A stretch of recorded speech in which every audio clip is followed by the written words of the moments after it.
Combien ça palpe un auteur webtoon? Comment on écrit un banger? Est-ce qu'on peut devenir assistant? Bienvenue sur cette vidéo. Je m'appelle Diane Truc, je suis globalement intermittente, artiste-auteur, saltimbanque, tout ce que vous voulez. Et si vous êtes là, c'est probablement vous êtes déjà auteur webtoon, vous souhaitez le devenir, ou vous êtes lecteur et vous vous posez plein de questions sur le médium. Et bah ça tombe très bien, dans cette vidéo, on va voir toutes les questions que vous pourriez vous poser sur le monde du webtoon, comment gagner sa vie grâce à ça, dans une approche extrêmement positive qui n'aura absolument pas de seconde partie qui viendrait contredire cette positivité. J'ai été autrice webtoon de 2020 à 2022 en dessinant et co-scénarisant Colossal avec Rutil. C'est un webtoon de comédie romantique avec des aristos et de la muscu. J'ai gagné le tout premier concours Webtoon France en 2020 en catégorie humour, et depuis, notre webtoon est édité en papier aux éditions Jungle.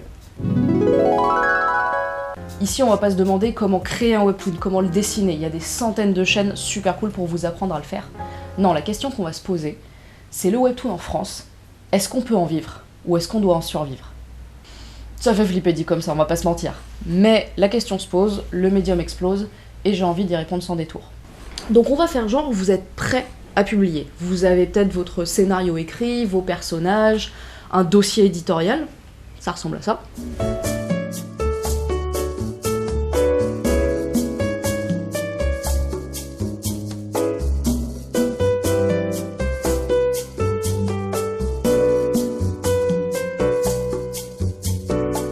Et vous voulez l'envoyer à un éditeur webtoon. Comment on fait? Édition et rémunération. Numéro 1, où poster et pour quelle rémunération? On va faire le tri parmi les plateformes francophones. Celle-ci, c'est celle qui publie pas pour l'instant d'auteurs français. Et celle-là, c'est celle qui publie les auteurs français et à qui vous pouvez envoyer votre dossier. C'est celle-là qui nous intéresse. La rémunération. Vous devez savoir que, un peu comme les auteurs de BD, les auteurs de webtoon sont pas connus pour rouler sur l'or. On a les sites qui payent au chapitre, c'est-à-dire que peu importe le nombre de vues, de lectures que vous faites ou d'abonnés que vous avez un salaire fixe par épisode. Moi, c'est comme ça que ça fonctionnait sur Colossal, donc chez Webtoon Naver. Naver, c'est la société à qui appartient Webtoon. Quand je parle de cette plateforme Webtoon, on va dire Naver, parce que Webtoon, c'est à la fois le format et la plateforme. C'est chiant, donc on va dire Naver, ok? C'est en gros le Google coréen, une petite boîte indé, quoi. Et vous avez les sites qui payent à la lecture, c'est-à-dire que là, c'est sur les sites où il faut payer pour débloquer chaque épisode. Vous allez avoir un pourcentage du prix que paye le lecteur sur chaque épisode. Et là, bah, vous avez aucune garantie. Vous pouvez très bien toucher le jackpot si vous faites le banger de l'année, mais dans la grosse majorité des cas, bah, vous allez gagner 12 € par mois. Honnêtement, vu le nombre de titres existants, la concurrence internationale, bah, je déconseillerais ce modèle qui est vraiment pas très sûr. Dans tous les cas, vous pouvez avoir des bonus comme la pub sur la majorité des plateformes, où là, vous allez recevoir un petit pourcentage de ce que la société file à la plateforme pour avoir son petit emplacement de pub extrêmement bien ciblé la plupart du temps. Autre aspect important, le taux de fréquentation de la plateforme. Parce que si vous postez, que vous bossez dur et tout, mais que personne va sur le site, soit parce que la plateforme est naissante, soit parce qu'elle est foutue avec le cul et vouée à disparaître, c'est un peu con. Donc faut se poser la question, si on vous propose 500 balles, mais sur une plateforme qui a une énorme visibilité, ou 800 balles, mais sur une plateforme sur laquelle personne ne va, qu'est-ce que vous allez choisir?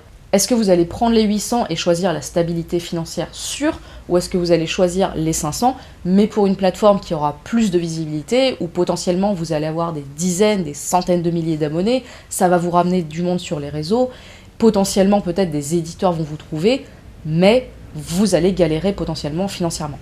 Et il n'y a pas de bonne réponse à ça, c'est vraiment en fonction de vos projets et du pari que vous faites. Moi, j'ai été plutôt mal payée, mais du coup, j'avais une visibilité qui a fait que probablement beaucoup plus d'éditeurs nous ont trouvés. J'ai une copine webtooneuse qui a été bien mieux payée que moi, mais personne ne va sur la plateforme et personne ne sait que son titre existe. C'est hyper frustrant. Sur le site l'ADN, on retrouve le salaire moyen chez Webtoon qui est d'environ 1500 € par mois. J'ai pas le droit de parler de mon salaire, il y a un gros confidentiel écrit sur les 25 pages de mon contrat. C'est vanté comme étant un très bon salaire pour de jeunes auteurs, étant donné qu'en France, en BD, la majorité des auteurs, et surtout des autrices, vivent sous le seuil de pauvreté. Alors, même si 1500, c'est quelques centaines de plus que le seuil de pauvreté, bah c'est brut. Net, vous arrivez à 1200 €. Disons que c'est confortable si vous vivez à la campagne, que vous avez un petit loyer, que vous bossez seul, mais si vous avez, je sais pas, une scénariste, une assistante à payer, que vous êtes dans une grande ville avec des loyers de bâtards, bah les 1200 ils fondent très très vite. Autre aspect important, en plus du ratio thune condition de vie, le ratio thune temps de travail. Vous allez pouvoir prendre de l'avance à partir du moment où vous allez signer votre contrat Webtoon. C'est-à-dire que vous allez avoir une date de publication et vous pourrez produire des épisodes en avance, vous préparez à ça. Mais attention, parce que si vous prenez trop de temps sur votre avance, vous risquez de vous mettre dans la merde. Mettons vous signez en janvier et l'éditeur vous dit « Ok, on publie en juin ». Vous avez 6 mois pour produire des épisodes d'avance. Vous avez envie de peaufiner, les premiers ils sont souvent importants, donc vous prenez 2 semaines par chapitre. Vous avez 12 chapitres d'avance, c'est cool, mais ce chapitre à 500 €, il vous a pris 2 semaines, donc chaque semaine vous est payé 250 €. 250 € la semaine, ça fait 6 € de l'heure. Enfin attention, 6 € de l'heure, c'est si vous bossez 35 heures comme un salarié normal. Mais les auteurs webtoon, on connaît leur journée, ils font du 70 heures par semaine. Donc ça vous revient à 3,50 € de l'heure. Le SMIC horaire, il est à 9,23 € de l'heure actuellement. Est-ce que ça vaut vraiment le coup ou est-ce qu'on va tous bosser à McDo et on fait du webtoon sur notre temps libre? Je dis pas forcément que vous serez en flux tendu comme moi, c'est vraiment un rythme que je vous souhaite pas du tout, c'était un gros bordel. J'ai signé le contrat fin août pour une publication à peu près début décembre, donc j'avais 3 mois.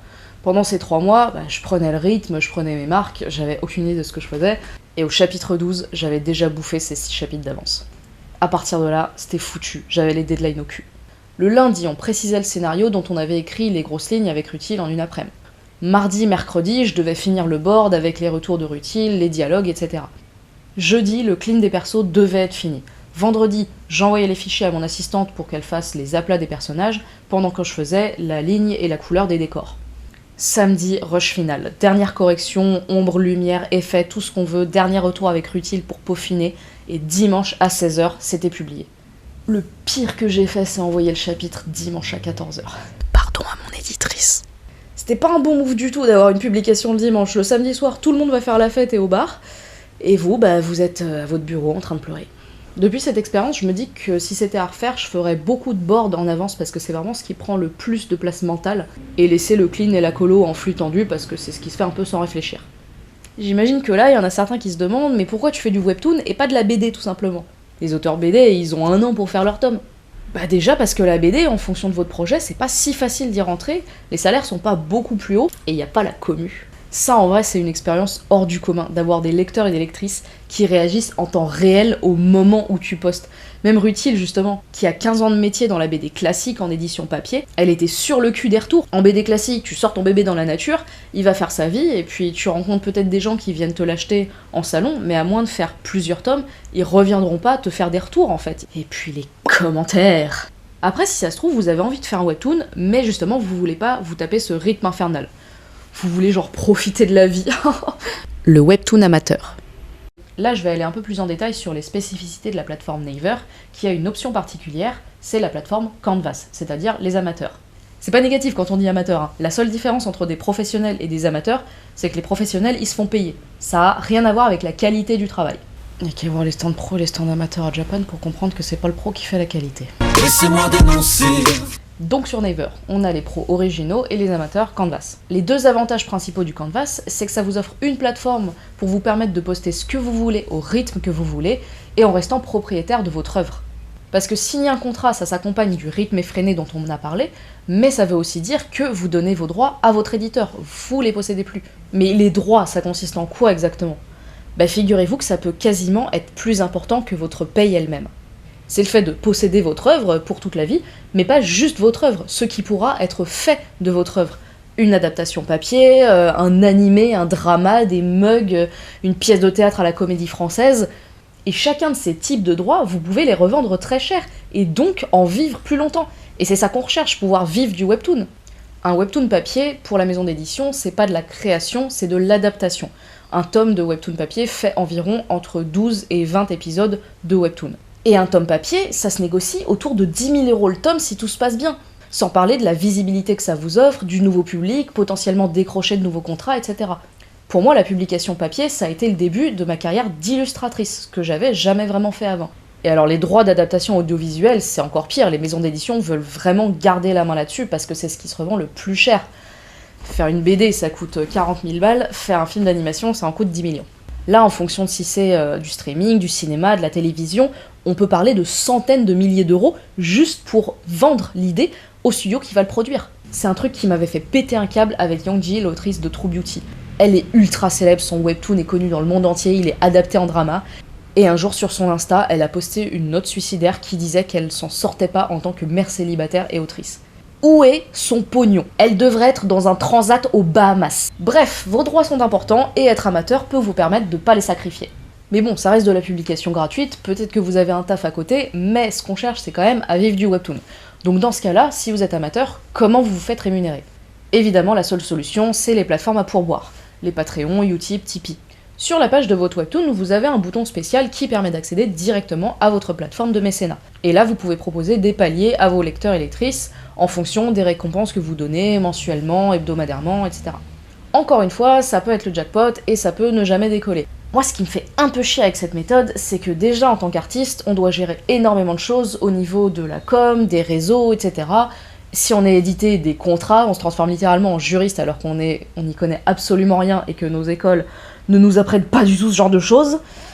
Mais là en plus, vous avez sur vous la responsabilité de votre propre rémunération et les récompenses aux mécènes. C'est un taf supplémentaire que la plateforme ne fait pas du tout, alors qu'elle profite quand même d'avoir votre œuvre à son catalogue. Même si c'est de l'amateur, ça fait du contenu. Je trouve que ça peut être absolument salvateur pour certains artistes, mais ça dépend vraiment de votre manière de fonctionner. Moi, vers la fin de Colossal, j'avais ouvert un Patreon justement, qui m'a beaucoup aidé pendant certains mois. Merci pour mon loyer. Je pouvais absolument pas créer de contenu supplémentaire parce que j'avais pas une seule seconde à allouer à ça, mais je mettais tous les boards qui étaient pour le coup du contenu exclusif, et je parlais un petit peu de notre processus, de notre réflexion sur chaque chapitre. C'était hyper bien, mais quand on a fini la série, déjà j'avais plus du tout la force de dessiner, tout ce que je faisais c'était de la merde, j'avais juste besoin de me reposer, et du coup j'avais plus de contenu régulier. Et en fait, cette espèce de trou dans la publication, dans les récompenses aux mécènes, ça a été une source d'angoisse en fait pour moi. J'avais cette espèce de poids mental qui me disait « mais ils attendent pour rien ». Bon, dans les faits, peut-être que personne n'attendait grand-chose, mais moi ça m'a fait ce poids mental. Et du coup, j'ai juste fermé le Patreon. Alors que si justement vous kiffez naturellement faire du contenu supplémentaire, faire des petites animations bonhomme patate comme Eira,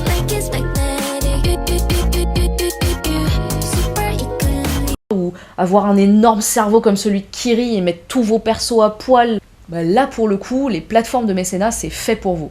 Et une vraie réussite en autopublication, c'est Teaspoon qui peut nous en parler. Quand est-ce que tu as débuté sur Canvas en fait? Quand est-ce que déjà tu as eu l'envie de faire du webtoon? Comme pas mal d'auteuristes, c'est-à-dire que j'ai commencé à poster sur Canvas à partir de 2020. Donc moi ça faisait déjà un petit moment qu'en fait je travaillais avec à côté, que ce soit donc des planches tradi, que ce soit sur le numérique, parce que du coup à côté avec la profession du tatouage, j'ai acheté un iPad en fait simplement pour m'accompagner sur mes trajets. En fait j'en profitais pour faire mes planches que j'ai pas pu faire en fait, simplement il y a une facilité de travail dans le numérique qui est quand même assez agréable par rapport à ça. Je commençais petit à petit à avoir des pubs de Webtoon Ever justement sur YouTube ou alors sur d'autres applications, mais en même temps ça me parlait pas trop parce que à ce moment-là j'étais plus dans la lecture littéraire et en fait c'est une amie qui me dit non mais poste ça sur Webtoon. Il y a moyen que tu postes, en plus c'est gratuit, vas-y et tout. J'avais pas forcément d'a priori sur la plateforme, mais je me suis dit en fait, vu le style partagé majoritairement par la plateforme, je me suis dit c'est peut-être pas l'idéal, mais on teste quand même. Et en fait, de fil en aiguille, les commentaires en fait venaient, les lecteurs en fait attendaient petit à petit au fur et à mesure du temps les chapitres et tout, donc c'est là que ça a commencé à s'enchaîner petit à petit. Ouais.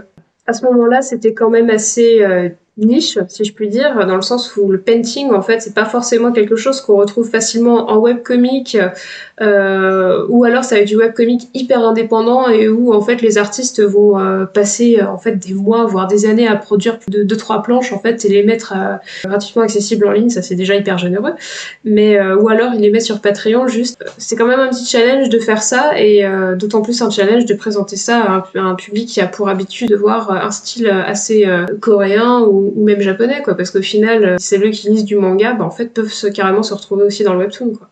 Sur Patreon, bah, en fait, à côté de tout ça, et moi, je me fais kiffer, en fait, à faire des illustrations de mes persos, des fiches cara de mes persos, où je montre certains designs, par exemple, que je suis en train de préparer, certaines choses, et en fait, ça permet, sur cette plateforme-là, ce qui est super cool, c'est que ça permet de partager un contenu en avance. Les gens soutiennent l'artiste, via les plateformes de dons. Et du coup, c'est donnant-donnant et c'est génial en fait. Ça s'est fait petit à petit. Et je pense aussi qu'il y a une part aussi fondamentale dans l'évolution du style au fur et à mesure du temps. Parce que, comme je disais, en fait, du coup, les chapitres, je les ai faits vraiment sans prise de tête, dans mon coin. Et c'était vraiment que du storyboard presque. Du storyboard en valeur de gris, hop, je mettais la couleur par-dessus et paf, je balançais, tu vois, sur Webtoon, tu vois. Et en fait, de fil en aiguille, je me suis dit que ça pouvait vraiment se faire en fait. Et de fil en aiguille, les chapitres ont commencé à se peaufiner, ont commencé à se détailler et à devenir beaucoup plus sérieux, beaucoup plus concrets. Et en fait, plus les gens voyaient que je m'y attardais, que je cherchais à vraiment peaufiner quelque chose, que en fait ça perdurait tout simplement, que ça perdurait dans le temps malgré le fait que au final les publications n'étaient pas rythmées de manière hebdomadaire. Et ça intéressait. Tout le monde est hyper patient et sait combien ça peut prendre du temps. Il y a un jeu de patience pour les chapitres, mais en parallèle sur les réseaux sociaux, surtout sur Instagram, je suis vachement active et j'essaie de vraiment être présente un petit peu si jamais le lectorat a une question, j'y réponds assez vite ou alors j'essaie d'être assez accessible par rapport à ça. C'est ça aussi, c'est du travail, mais ça fait partie un petit peu du jeu, quoi, j'ai envie de dire. C'est trop drôle parce que c'est littéralement l'exact opposé de la méthode coréenne. Genre, on peut pas être plus à l'antithèse. Le coréen, c'est on balance du contenu en boucle, on s'arrête jamais de produire. Par contre, il n'y a aucune visibilité pour les artistes, il n'y a aucun nom vraiment, il n'y a pas de... Peut-être après que les artistes en Corée, voilà, ils ont leur petite commu et tout, mais c'est pas du tout quelque chose qui est poussé par la plateforme, par Webtoon, par les éditeurs ou quoi.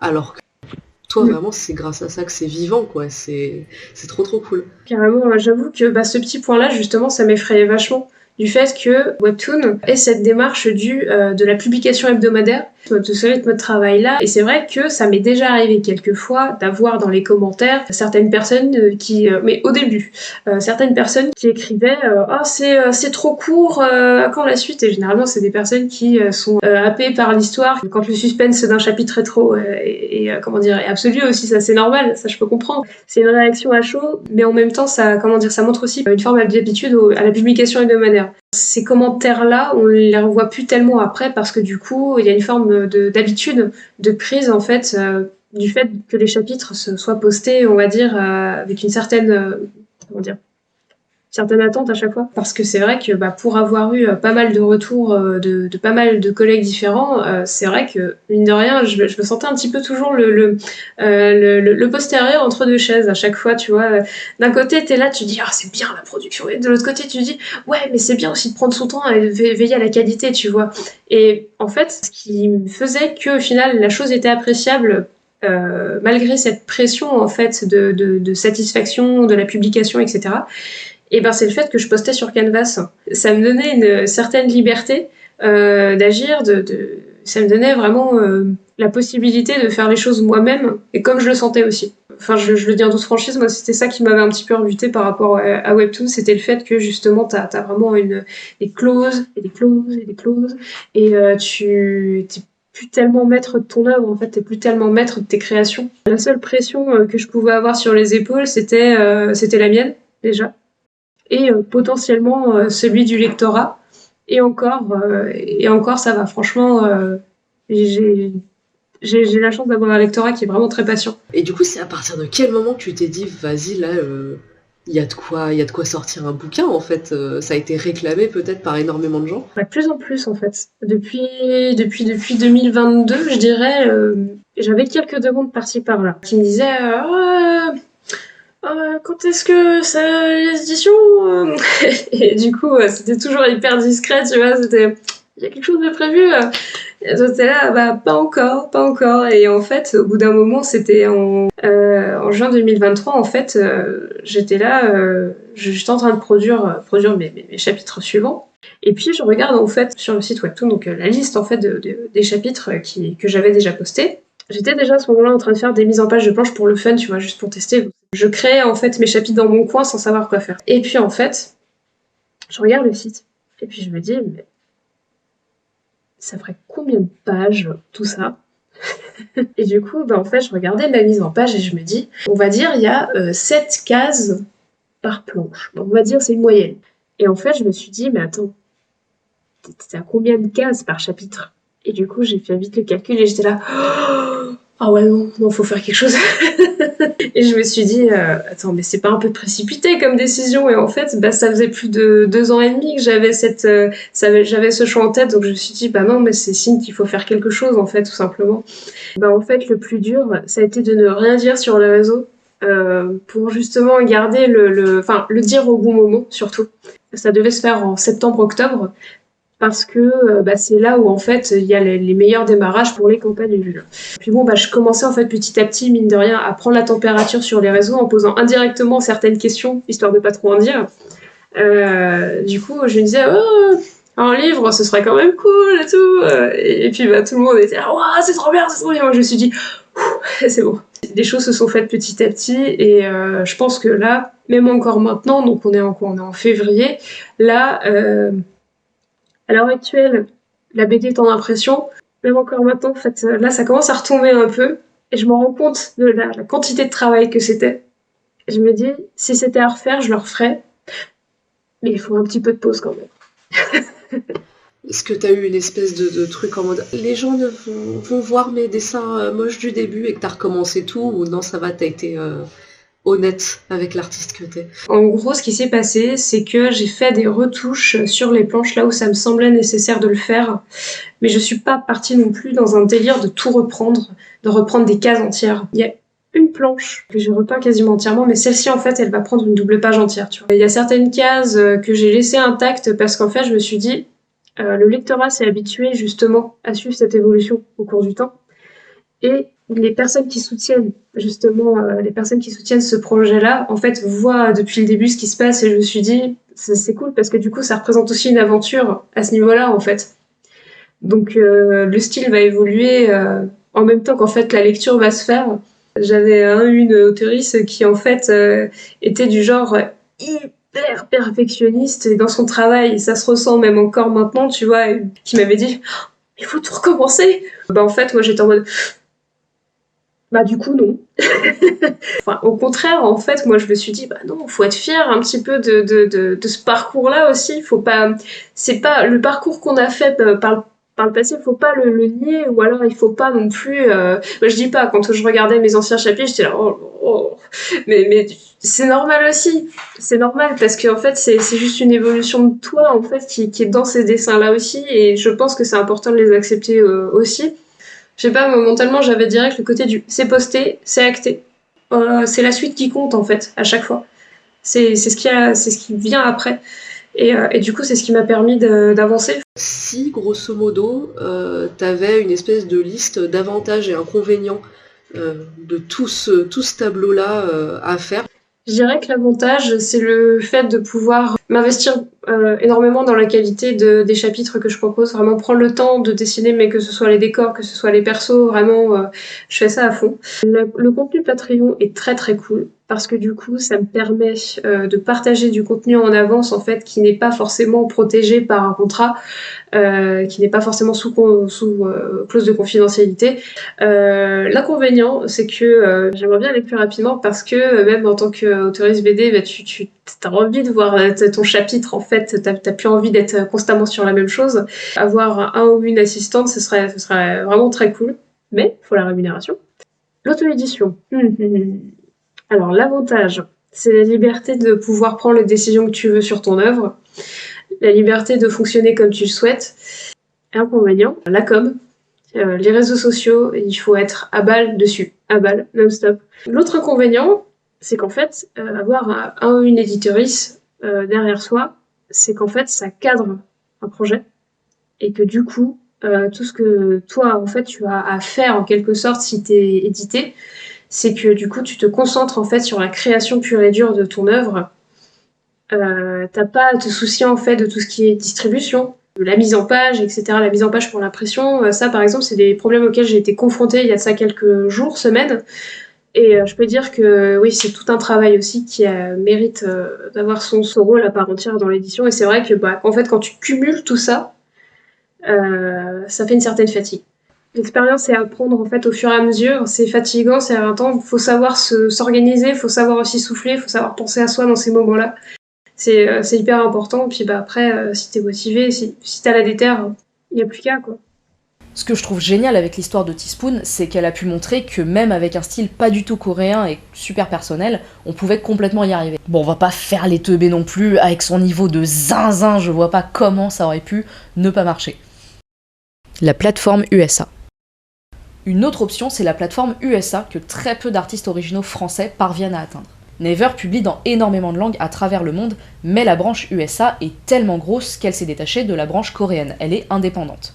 Et c'est connu, aux USA les salaires sont le double des salaires français, parce que la vie coûte doublement plus cher. Les loyers sont exorbitants, ils ont jamais eu de communistes dans leur pays, donc ils ont pas de sécurité sociale, ils doivent absolument avoir une caisse pour se déplacer, les écoles d'art sont à des prix exorbitants.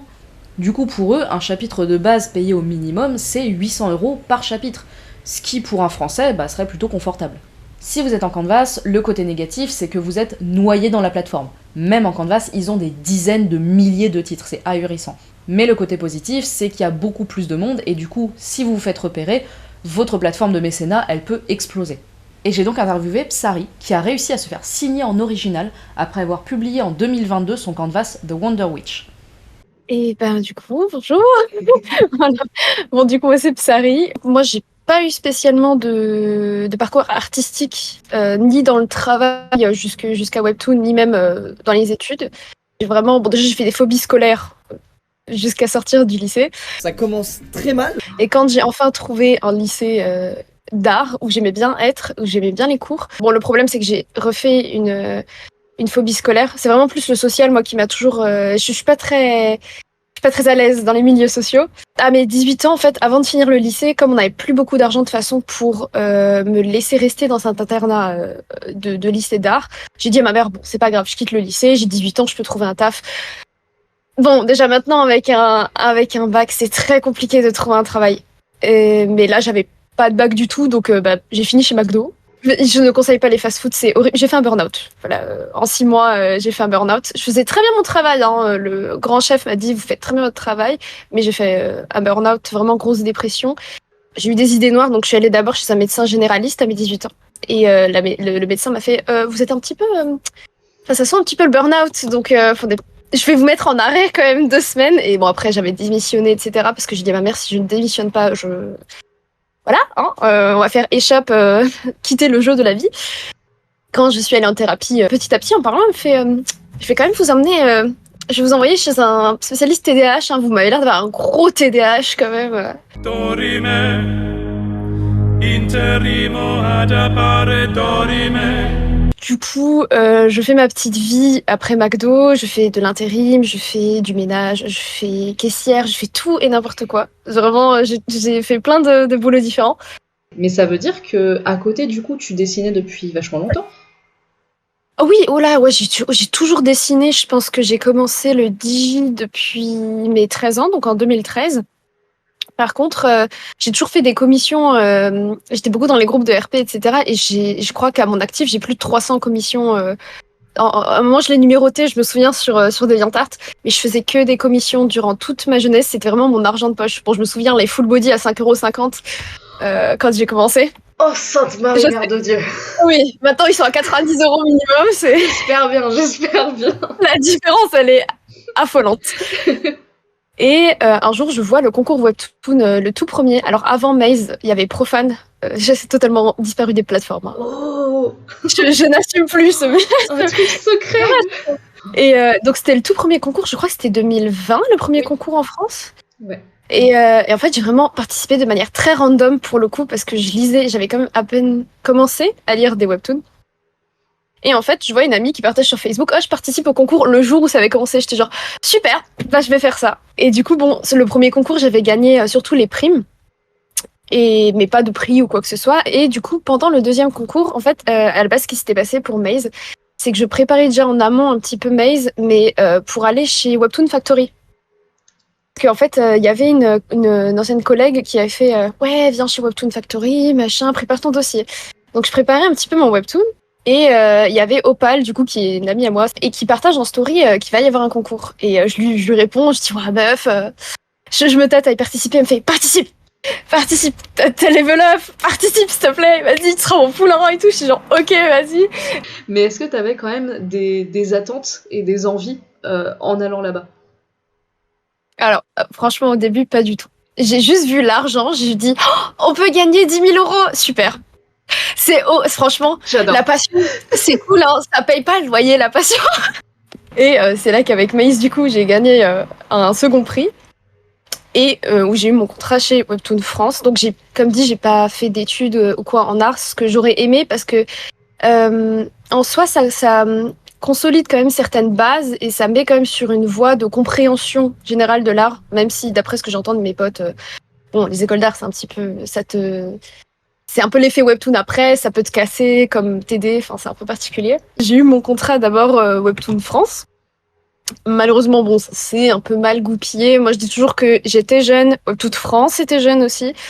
C'était un petit peu trop nouveau et moi, j'avais pas encore fait de thérapie à ce moment-là. Et j'insiste parce que la thérapie, ça m'a vraiment beaucoup aidé sur le plan personnel et professionnel. Et j'avais jamais soigné ce burn-out que j'avais fait de chez McDo en fait aussi. Donc, en plus avec le TDAH, c'est compliqué. C'est très compliqué en fait de se mettre au boulot, de se motiver, mais pas juste la motivation, c'est TDAH, c'est vraiment les gens pensent que c'est oh là là, je vois un papillon, ça y est, je vais faire papillon, je vais aller dans la forêt et voilà, c'est bon, je vais pas bosser. Il y a beaucoup de fois où ton cerveau freeze à cause du TDAH en fait, c'est une genre de je sais plus comment ça s'appelle, mais c'est un genre de léthargie et t'es comme ça pendant des heures devant ton PC et tu te dis je devrais faire un truc et à la place tu fais rien. Que tu stresses trop en fait, ça s'appelle le burn-out du TDAH. T'as tellement de choses à faire qu'au lieu de faire les choses, tu passes ton temps à stresser parce que tu fais pas les choses. Il y a un cercle assez vicieux, donc ça n'aide pas beaucoup. Pour ceux qui ont un TDAH, du coup, petit tips, hein, au lieu de le combattre, vraiment, il faut juste apprendre à vivre avec. C'est plus simple à gérer comme ça. Et voilà, bon, du coup, ça s'est pas très bien passé au niveau français pour plusieurs raisons. J'ai fini par quitter le webtoon français, mais je voulais pas quitter le webtoon en soi parce que c'était quand même sur plusieurs plans. Déjà, j'aimais bien faire du webtoon. Et puis, c'était pour moi le seul moyen d'avoir un travail artistique en n'ayant aucun diplôme artistique. Parce que là, j'aurais pas pu trouver ailleurs. Et de toute façon, je voulais pas faire ailleurs parce que ça laisse quand même une certaine liberté artistique, on va dire, le webtoon. Vraiment, c'est du dessin. Moi, je voulais pas faire du graphisme. Je voulais pas non plus prendre des commandes autres que les commissions. Donc Ouais, pour moi, pour c'était le vraiment... coup, les gens Ouais, avec un background de vraiment inspiration manga, etc. comme nous, c'est vraiment le refuge parfait, quoi. c'est ça. Ouais, c'est vraiment la poule aux œufs d'or pour le coup. Enfin, bon, aux œufs de bronze, mais c'est déjà pas mal. C'est déjà pas mal. Et donc, je voulais continuer dans cette voie-là, mais bon, mon ego aussi en a pris un coup, donc j'étais genre, non, je ne retourne pas chez Webtoon France, je vais faire mon Webtoon en Canvas, donc j'ai fait sur la partie Canvas France. C'était à la base, je ne voulais pas continuer en pro, parce que j'étais très, très... Enfin, ça m'avait vraiment marqué, ça m'a vraiment laissé une mauvaise expérience. Du coup, à la base, je me suis dit, bon, je vais mettre un Patreon, et je vais poster les chapitres et je vais faire payer 3 euros par mois pour avoir 2 chapitres à chaque fois en avance. Je me dis, ça fait comme les fast-pass, les gens payent 3 euros par mois, ça va, c'est pas non plus. Et ça a commencé à marcher au bout de, je crois, 6 mois, quelque chose comme ça, mais en convention, ça marchait très bien. J'avais beaucoup de gens qui venaient sur la Japan Expo, c'était incroyable, c'était trop bien, il y avait plein de fans, c'était trop mignon, on m'a demandé est-ce que je peux faire un cosplay et tout, j'étais genre, oh oui! Donc, c'était super bien, donc ça a commencé à apprendre, et au niveau anglais, ça a très bien pris. Donc je précise aussi que c'est avec une autre série d'ailleurs, The Wonder Witch. Et du coup au niveau anglais, j'avais à peu près, je crois, 50 euros sur Patreon, mais pour moi c'était énorme. C'est vraiment, je crois que c'était une douzaine de Patreon, quelque chose comme ça. Et au niveau anglais, en fait, je me suis fait remarquer. On m'a mis dans la catégorie. Alors c'est des événements, c'est pour ça aussi que je préfère le Canvas anglais. Parce que les événements sont plus grands, ils sont mieux gérés. Il y a vraiment une team qui gère le Canvas. Le Canvas français, désolé de le dire, mais il est carrément mort. Voilà. Donc, Il y a vraiment que les auteurs eux-mêmes et les fans qui en prennent soin, en fait. on les laisse seuls. Ouais, Naver, il s'en bat les reins. Du coup, t'as été sur le canvas anglais et c'est là que les éditeurs t'ont remarqué. C'est ça, parce que le Canvas français, j'avais quelques abonnés. Je crois que j'en avais à ce moment-là 5 ou 6 000, je crois. ou peut-être même moins, quelque chose comme ça. Mais par contre, au canvas anglais, j'ai vraiment explosé. Et en fait, j'ai été mise en recommandation d'abord en bas. Donc là, j'avais chopé dans les 8000, quelque chose comme ça. Et quand j'étais mise dans... J'étais super contente parce que j'étais mise dans la catégorie Women History Month. C'est le mois de l'histoire de la femme, entre guillemets, on va dire ça comme ça. Et j'ai été mise dans cette catégorie-là, dans cet événement-là. Et là, j'ai pris jusqu'à 35 000 abonnés en quelques jours. J'ai fait une crise d'angoisse. J'étais genre, ouh là là. J'ai fait une grosse crise d'angoisse. J'étais genre, qu'est-ce qui se passe? Mais les gens étaient adorables. Tout le monde était super mignon. Et j'étais super contente parce que c'était vraiment la niche que je voulais atteindre. Et là, je me suis dit, bon, bah, c'est cool parce que je vais pouvoir peut-être marcher sur Patreon. Et j'ai commencé aussi à avoir le Ad Rewards en Amérique. Ils ont ça, c'est quand les gens veulent débloquer un fast-pass sur ton épisode, ils regardent une pub. Donc en fait, ils ne payent pas, mais la pub, elle va te payer. Et un soir, voilà, je me suis réveillée pour aller faire pipi, je regarde mes notifications. Et à 3h du matin, je vois Webtoon Inquiry et je sais pas, j'ai même pas ouvert le mail, je savais ce que c'était. We will be happy to help you make money. Et c'était tellement, comment dire ça? C'était inespéré en fait. Je m'attendais pas à avoir un contrat aux US. Je me disais que je pouvais peut-être marcher aux US sur le canvas et que les gens eux-mêmes m'aideraient, quoi, me financeraient. Mais de là avoir un contrat aux US, c'était tellement inespéré parce que il y a tellement de monde, c'est tellement, on attend beaucoup maintenant que je suis en contrat. Je vois ce qu'on attend. Du coup, c'est encore plus gros pour moi maintenant que je suis sous contrat. Mais voilà, donc j'ai eu... Même pour les auteurs pro du côté français, c'est rarissime d'aller du côté anglais. Parce que justement, ils ont déjà tellement de titres chez eux directement. Et les canvas, mais il y a des gens d'un talent complètement dingue. Ils ont trop de choix, quoi. C'est énorme. Je me disais, bon, je vais me fondre dans la masse, c'est pas grave, c'est bon. Mais vraiment, le fait qu'une éditrice vienne et me fasse « Coucou, j'aime bien ce que tu fais. Est-ce que tu veux signer une petite accord de confidentialité ?» Et comme ça, on en parle de la série et tout. J'étais genre « D'accord. » Pour moi, il y a 2 dates, entre gros guillemets. C'est la date où j'ai été contactée et la date où j'ai signé le contrat. Entre les deux, il y a eu 6 ou 7 mois. Ouais. Voilà, faut que vous sachiez, vous attendez pas tout de suite. Si jamais vous êtes contacté, vous attendez pas tout de suite à signer dans la foulée et tout. Moi, je disais à ma mère, c'est cool, j'ai un contrat, peut-être dans 1 ou 2 mois, je vais commencer à travailler. Non. D'ailleurs, petite anecdote, j'ai failli retourner chez Webtoon France parce qu'il fallait quand même que j'ai un job. Et donc, j'avais besoin d'argent, donc je retourne chez Webtoon France. Je dis, écoutez, bon, je veux bien peut-être reprendre Maze, etc. En plus, mon bébé, vraiment, j'ai très, très hâte de retrouver mes droits sur Maze. Et ils m'ont dit, mon éditeur me dit, écoute, ça a l'air bon et tout, etc. Je reviens vers toi dans ce vendredi-là. Et en fait, ce qui s'est passé, c'est que ce vendredi-là, c'est là où vraiment je suis contente que US soit plus réactif que France. C'est une grosse différence aussi. Ce vendredi-là, Webtoon France n'est pas revenu vers moi. Et c'est à ce moment-là que Webtoon US est venu vers moi. C'est vraiment le timing incroyable. C'est la destinée. Ce jour-là, Webtoon US m'a dit, viens, on fait un contrat. Et quand Webtoon France est revenu vers moi, mais peut-être genre 2 ou 3 semaines plus tard, ils sont venus, ah bah c'est bon, on peut refaire le contrat. J'ai dit, bah on va rien faire du tout parce que j'ai un contrat aux US. Donc j'étais genre, ok, c'est franchement, je suis désolée, c'est un signe du destin. C'était sûr parce que j'ai demandé, est-ce que je peux être payée plus pour Maze à Webtoon France, et ils m'ont dit non. Donc même là, et petit tips aussi, ça j'ai été très intelligente sur la façon de comment j'ai négocié mon contrat aux US et de comment je parlais, etc. Quand je dis que je suis plus calme, quand on en a parlé avec les US, ils étaient au courant en fait pour Webtoon France parce qu'ils sont allés voir Webtoon France, qu'est-ce qui s'est passé, etc. Et en fait, j'ai eu un gros coup de stress. Je me suis dit, ça y est, Webtoon France va dire que j'ai fait de la merde. Ça y est, je suis finie. Et elle est venue, elle m'a dit, voilà, alors qu'est-ce qui s'est passé concrètement et tout. Et là, c'est là où il faut faire attention. Il faut faire attention à pas spill the tea. Genre, je voudrais pas que ce soit malvenu, etc. Disons juste que j'étais jeune. Webtoon France était jeune. Voilà, il y avait quelques couacs. C'était un ancien modèle. Je me sentais pas beaucoup écoutée. Voilà, moi, je veux juste me sentir écoutée, épaulée.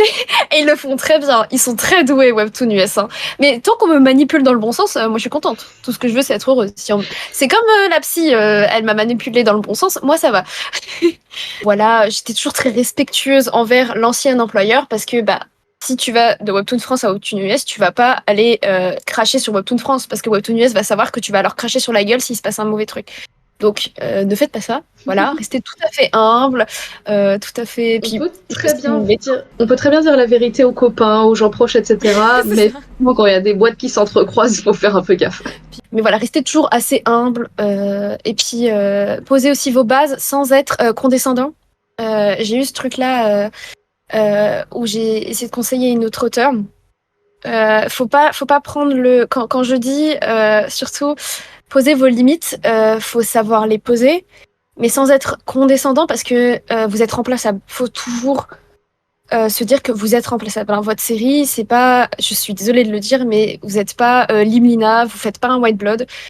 Vraiment, faut toujours quand même rester à sa place d'une certaine façon, tout en gardant ses limites, au moins être respecté en tant qu'artiste, en tant que personne, etc.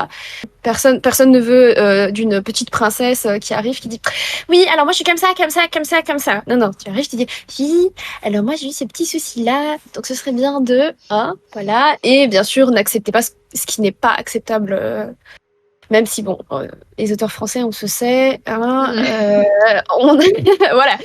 Mais en fait, quand j'ai eu le contrat, ils arrivent, ils me proposent un prix qui déjà, j'étais genre... Pour donner un ordre d'idée, il y a un chiffre en plus par rapport à France. Du coup, on me propose ça, j'étais genre... j'ai eu des frissons parce que c'était déjà le double de ce que j'avais et j'ai demandé un peu plus. Du coup, j'ai proposé un peu plus. J'ai dit, je peux avoir un petit peu plus? Ils font, pas de souci. Bah voilà, là, je n'accepterai... Maintenant que je suis payée comme ça, je n'accepterai plus en dessous. Je peux plus en fait. Maintenant j'ai des standards quoi. C'est pas possible. Et puis après avoir passé autant d'années à galérer, maintenant que t'as un confort de vie, jamais tu veux perdre ça quoi. De cette expérience là entre le français et l'anglais, en plus comme tu disais avec ta thérapie qui peut-être t'a fait vachement évoluer en tant que personne, qu'est-ce que t'en tires de tout ça? Est-ce que tu sais un petit peu mieux ce que tu veux artistiquement? Moi, j'aime vraiment être accompagnée. J'ai besoin de sentir qu'on s'intéresse à ma série. Bon, après, là, c'est un petit peu plus subjectif parce que quand j'étais avec Maze, j'ai pas eu forcément un éditeur pro fantasy romance. Donc ça s'est senti. Enfin, moi, je l'ai vraiment senti. Par contre, maintenant, j'entends des échos. Voilà, il y a un peu plus d'éditeurs pour un genre donné. Mais voilà, moi j'ai besoin de ce côté professionnel mais amical en même temps, sans être trop amical hein, bien sûr. Mais parce que je suis pas très à l'aise si devant j'ai un mur en fait. Il y a aussi ce côté monétaire, financier. J'ai besoin d'argent et je ne veux plus vendre mon travail au rabais. Si vous voulez être un peu plus tranquille, entre gros guillemets, hein, mais si vous voulez être un peu plus tranquille, un peu plus libre sur la création de la série, vaut mieux aller chez France, mais ils payent moins. Et surtout, j'ai toujours encore cette sensation, même des échos que j'ai encore maintenant, des fois on te lâche un peu trop et vraiment on te calcule même plus quoi. Par contre, aux US, on te tient bien la main, on te donne des ressources. J'ai réécrit ma série avec mon éditrice. C'est comme si j'avais tous les morceaux, tous les petits Legos et qu'on a fait un château avec. Donc c'était déjà très bien écrit, mais elle m'a donné toutes les ressources qu'il fallait, des super ressources super utiles. Si tu veux, je te les filerai, tu peux les foutre en description même pour aider les gens. Elles sont incroyables. Je crois Hera, elle en a eu marre au bout d'un moment. Mais Hera, tous les jours, j'étais genre, oh, mon éditrice, elle est fantastique. C'est vraiment une éditrice. Oh, tu te rends pas compte, elle m'a envoyé ça aujourd'hui, ça m'a tellement aidé à comprendre comment faire une histoire. Ça, j'avais pas du tout en France. Et donc ça, c'est une super bonne qualité, mais par contre, si tu ne tiens pas la pression, c'est là où la pression est plus forte, je trouve, qu'en France, dans le sens où on te tient par la main, mais on te tient. Tu vas pas aller courir sur la route. Bon, si ça va, par contre, ils sont très à cheval sur la santé mentale, sur le coup, ils sont en mode, est-ce que ça va? On te donne il y a plein de bureaux différents que tu peux contacter au cas où si t'as un problème mental, physique. Là, vraiment, aux US, bon, déjà, il y a des éditeurs pour chaque type de choses. Mon éditrice, elle fait que de la romance fantasy. Je vais pas aller avoir un éditeur qui fait de l'action. Pas du tout. Et ça se ressent, et elle sait écrire une histoire, en fait. Tu le ressens même dans les et même audiovisuellement parlant, elle te fait des retours super pertinents. Par exemple, j'ai un dessin avec... j'avais fait une petite planche comme ça pour savoir à peu près le mood de mon webtoon, et elle me disait là ils s'embrassent par exemple, vous mettez juste un peu de lumière sur les lèvres parce que c'est C'est un petit faisceau de lumière ou un petit truc pour même ces petits détails-là, mais tu sais, pour mettre l'attention dessus. Ou par exemple, là, il y a le regard, faut mettre un petit peu plus de lumière ici, machin. Ou là, le personnage, s'il est en contre-plongée, ça va peut-être mettre plus d'importance sur le personnage. Et elle va dire, par exemple, sur l'histoire, là, par exemple, le moment là, il est peut-être un peu trop tôt, peut-être plus tard, ce sera mieux parce que du coup, on pourra faire ça. Elle sait de quoi elle parle et ça se ressent. Ça, en France, j'avais pas. Et dès que ma série sera lancée, je prépare petit à petit toutes les ressources qu'elle me donne pour en faire une série justement de vidéos YouTube sur comment écrire ton histoire, etc. Je prends toutes les infos possibles et imaginables sur comment écrire ton histoire, tout ce que j'ai. Franchement, faut juste le temps de faire les vidéos. Il faut aller aux US. Pensez à la façon dont vous voulez travailler, à ce que vous vous sentez capable de faire. Testez des trucs, au pire vous vous casserez la gueule et puis vous apprendrez. Mais soyez quand même super vigilant par rapport à votre rémunération, parce que si ça foire, vous pourriez mettre du temps à vous en remettre. Angoisse artistique. Si on veut pouvoir en vivre, il faut s'assurer que sa série soit un succès. Ça a l'air simple dit comme ça. Il y a souvent un gros décalage entre les artistes, qui sont pas forcément des gens très sociaux, qui ont souvent beaucoup d'angoisse liée à leur art, à eux-mêmes, et leur volonté de succès immédiat. Donc on demande à des gens qui, en plus de leur œuvre de base, doivent faire leur compte à tout seul, faire leur réseau, se créer des contacts, et surtout produire une série qui aurait un succès immédiat. Vous l'aurez compris, on va commencer à parler des angoisses liées à l'art. Déjà qu'on pose les bases, ce qu'on vous demande n'est pas normal. Vous débarquez, vous avez 20 piges, vous signez peut-être le premier contrat d'auteur de votre vie, et une multinationale sud-coréenne vous demande de créer un banger à plusieurs centaines de milliers d'abonnés avec le rythme d'un mangaka immédiatement. Si vous y arrivez pas du premier coup, c'est normal, c'est rare. Il y a deux mauvais chemins quand on doute de sa légitimité en tant qu'artiste. Soit vous êtes trop perfectionniste, et vous allez absolument tout recommencer, chaque dessin, chaque case, chaque page, dans une boucle d'où votre œuvre finalement ne sortira jamais. Soit vous êtes absolument paralysé, et vous ne démarrez rien. C'est un peu comme si vous étiez soit un hamster dans une roue en continu, soit une biche prise entre les phares d'une voiture. Alors qu'il faudrait être une biche dans une roue, il y en a c'est plutôt des hamsters qui conduisent, mais si vous avez une scénariste, vous êtes comme un hamster sur une biche qui conduit la voiture. Il y a une forme d'auto-sabotage qui marche un peu comme ça, c'est que vous commencez rien, parce que tant que vous faites rien, il peut rien mal se passer. Dans ce genre de cas, mon super conseil de vie, c'est ce que vous faites n'a pas d'importance. Oui, non, ça a l'air négatif dit comme ça, mais faut juste se rendre compte, les gens, ils ont leur vie.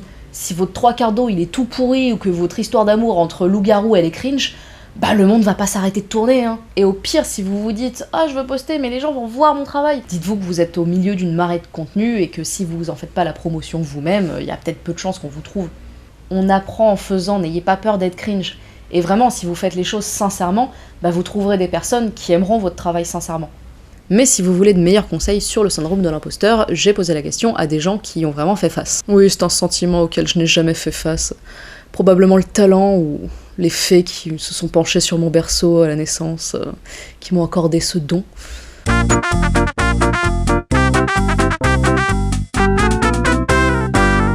Je vais tellement mettre genre le logo des volcans qui va tourner et arriver devant toi comme ça. Par où t'es passé dans tes études et c'est quoi ton métier actuel ?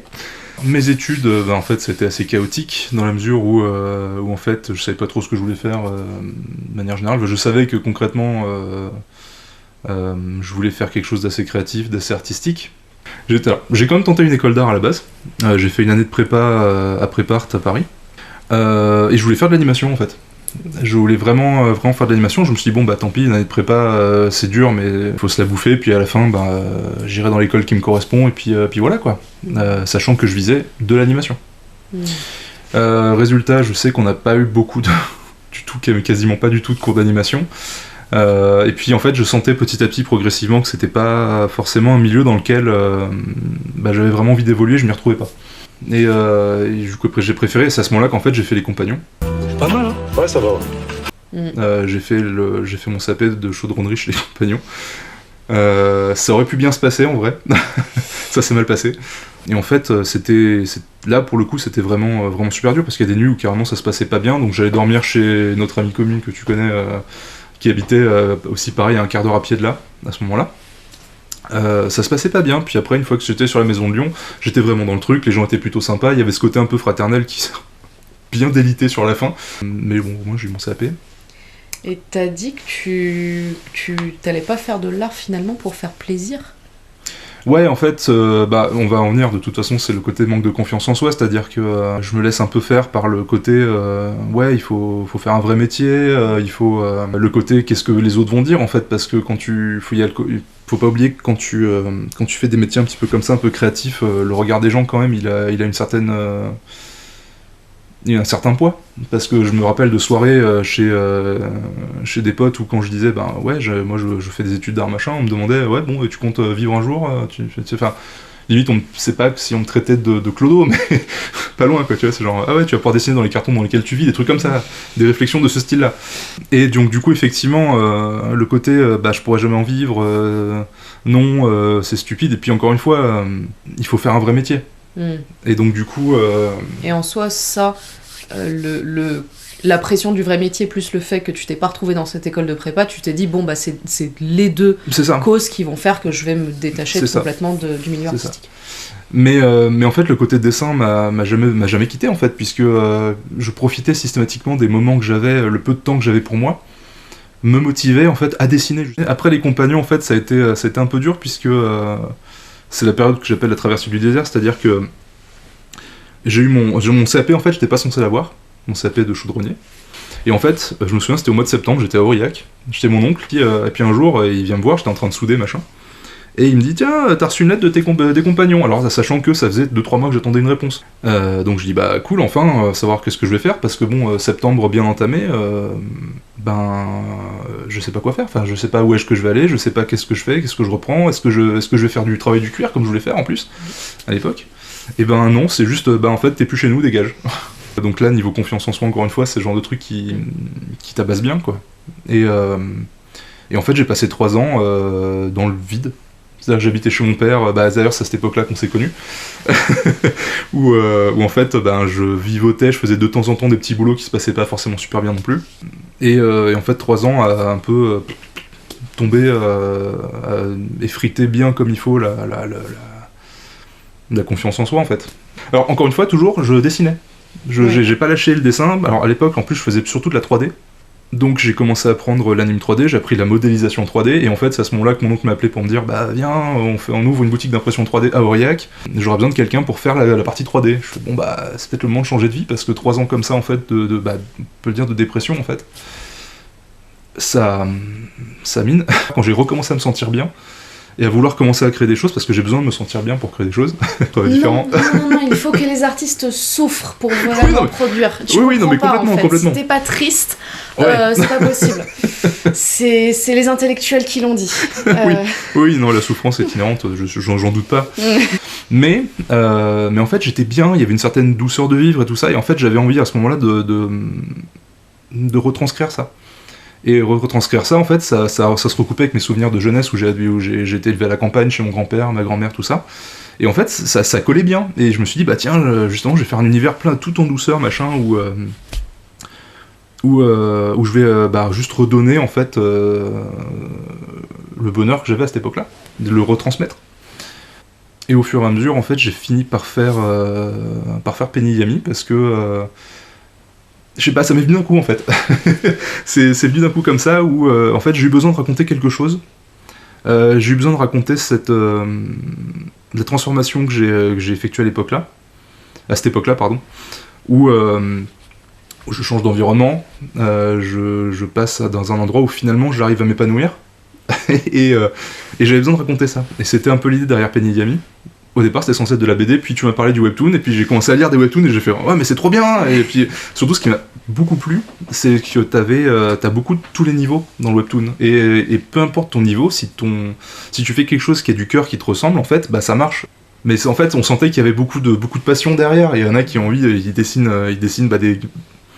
comme je dessinais moi à 16 ans, mais sauf que tu sens toute la passion, la fougue à ce moment-là, même si c'est tout bancal, on s'en fout en fait, c'est trop cool.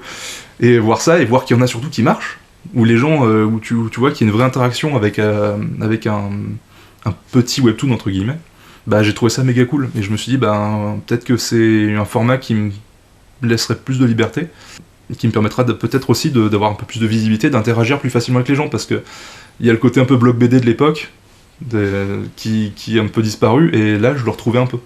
Et ça me branchait bien, carrément.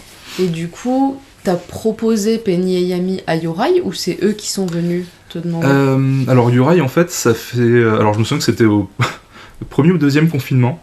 Il m'avait suivi sur Instagram.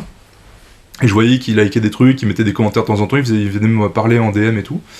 Et puis à un moment, je leur dis, bah écoutez, vous avez une plateforme de webtoon, moi je suis en train d'en faire un, je vous envoie le premier chapitre, vous me dites ce que vous en pensez, machin. Et finalement, ils ont adoré, ils m'ont fait, oh trop bien. Et l'équipe de Yura, ils sont vraiment excellents, c'est des crèmes pour le coup. Et du coup, bah, c'est parti comme ça. Je leur ai fait le premier chapitre, on a signé un petit contrat, je me souviens que j'étais encore en confinement, j'appelle ma mère, j'ai signé un contrat d'édition. Même si c'est... oui, c'est un contrat, un contrat de diffusion. Je sais que la France a un petit peu de mal avec le numérique, à considérer le numérique comme après tout, c'est vrai, quelque chose qui est une œuvre ou un livre ou quoi, mais c'est une maison d'édition numérique. Ouais. Parce que maintenant, du coup, tu bosses à la librairie des Volcans à Clermont-Ferrand. Donc c'était après le confinement que tu as commencé ce taf-là? Ouais, c'est là où j'ai vraiment commencé Penny Yami. Alors à l'époque, j'arrivais à faire à peu près un chapitre toutes les 2 semaines. Alors c'était pas évident parce qu'en plus, avec les boulots, la vie, tout ça, alors forcément, clairement, j'en vis pas du webtoon. Après, pour l'instant, enfin en tout cas, à l'époque où je le faisais, c'était pas mon but non plus. J'avais juste envie de créer mon histoire, de la partager, et puis bah, éventuellement, si je me fais 20 balles par mois, c'est cool. Mais c'est après, une fois que je suis arrivé à Clermont, que j'ai commencé à bosser sur Carotte, du coup. Puisque, en fait, mon éditeur actuel voulait publier Penny Yami, ou un papier. Moi, j'ai dit, bah en fait, ce qui me gêne un peu, c'est que Penny Yami, c'est mon terrain d'expérimentation. C'est une histoire qui est hyper intime, et qui évolue en même temps que moi, fatalement. Et je leur ai dit, bah non, je veux pas publier Penny Yami, parce que je veux que Penny Yami, ce soit mon truc. Je le garde de mon côté, je le publie s'il le faut, j'ai sorti une version papier, c'est trop moi.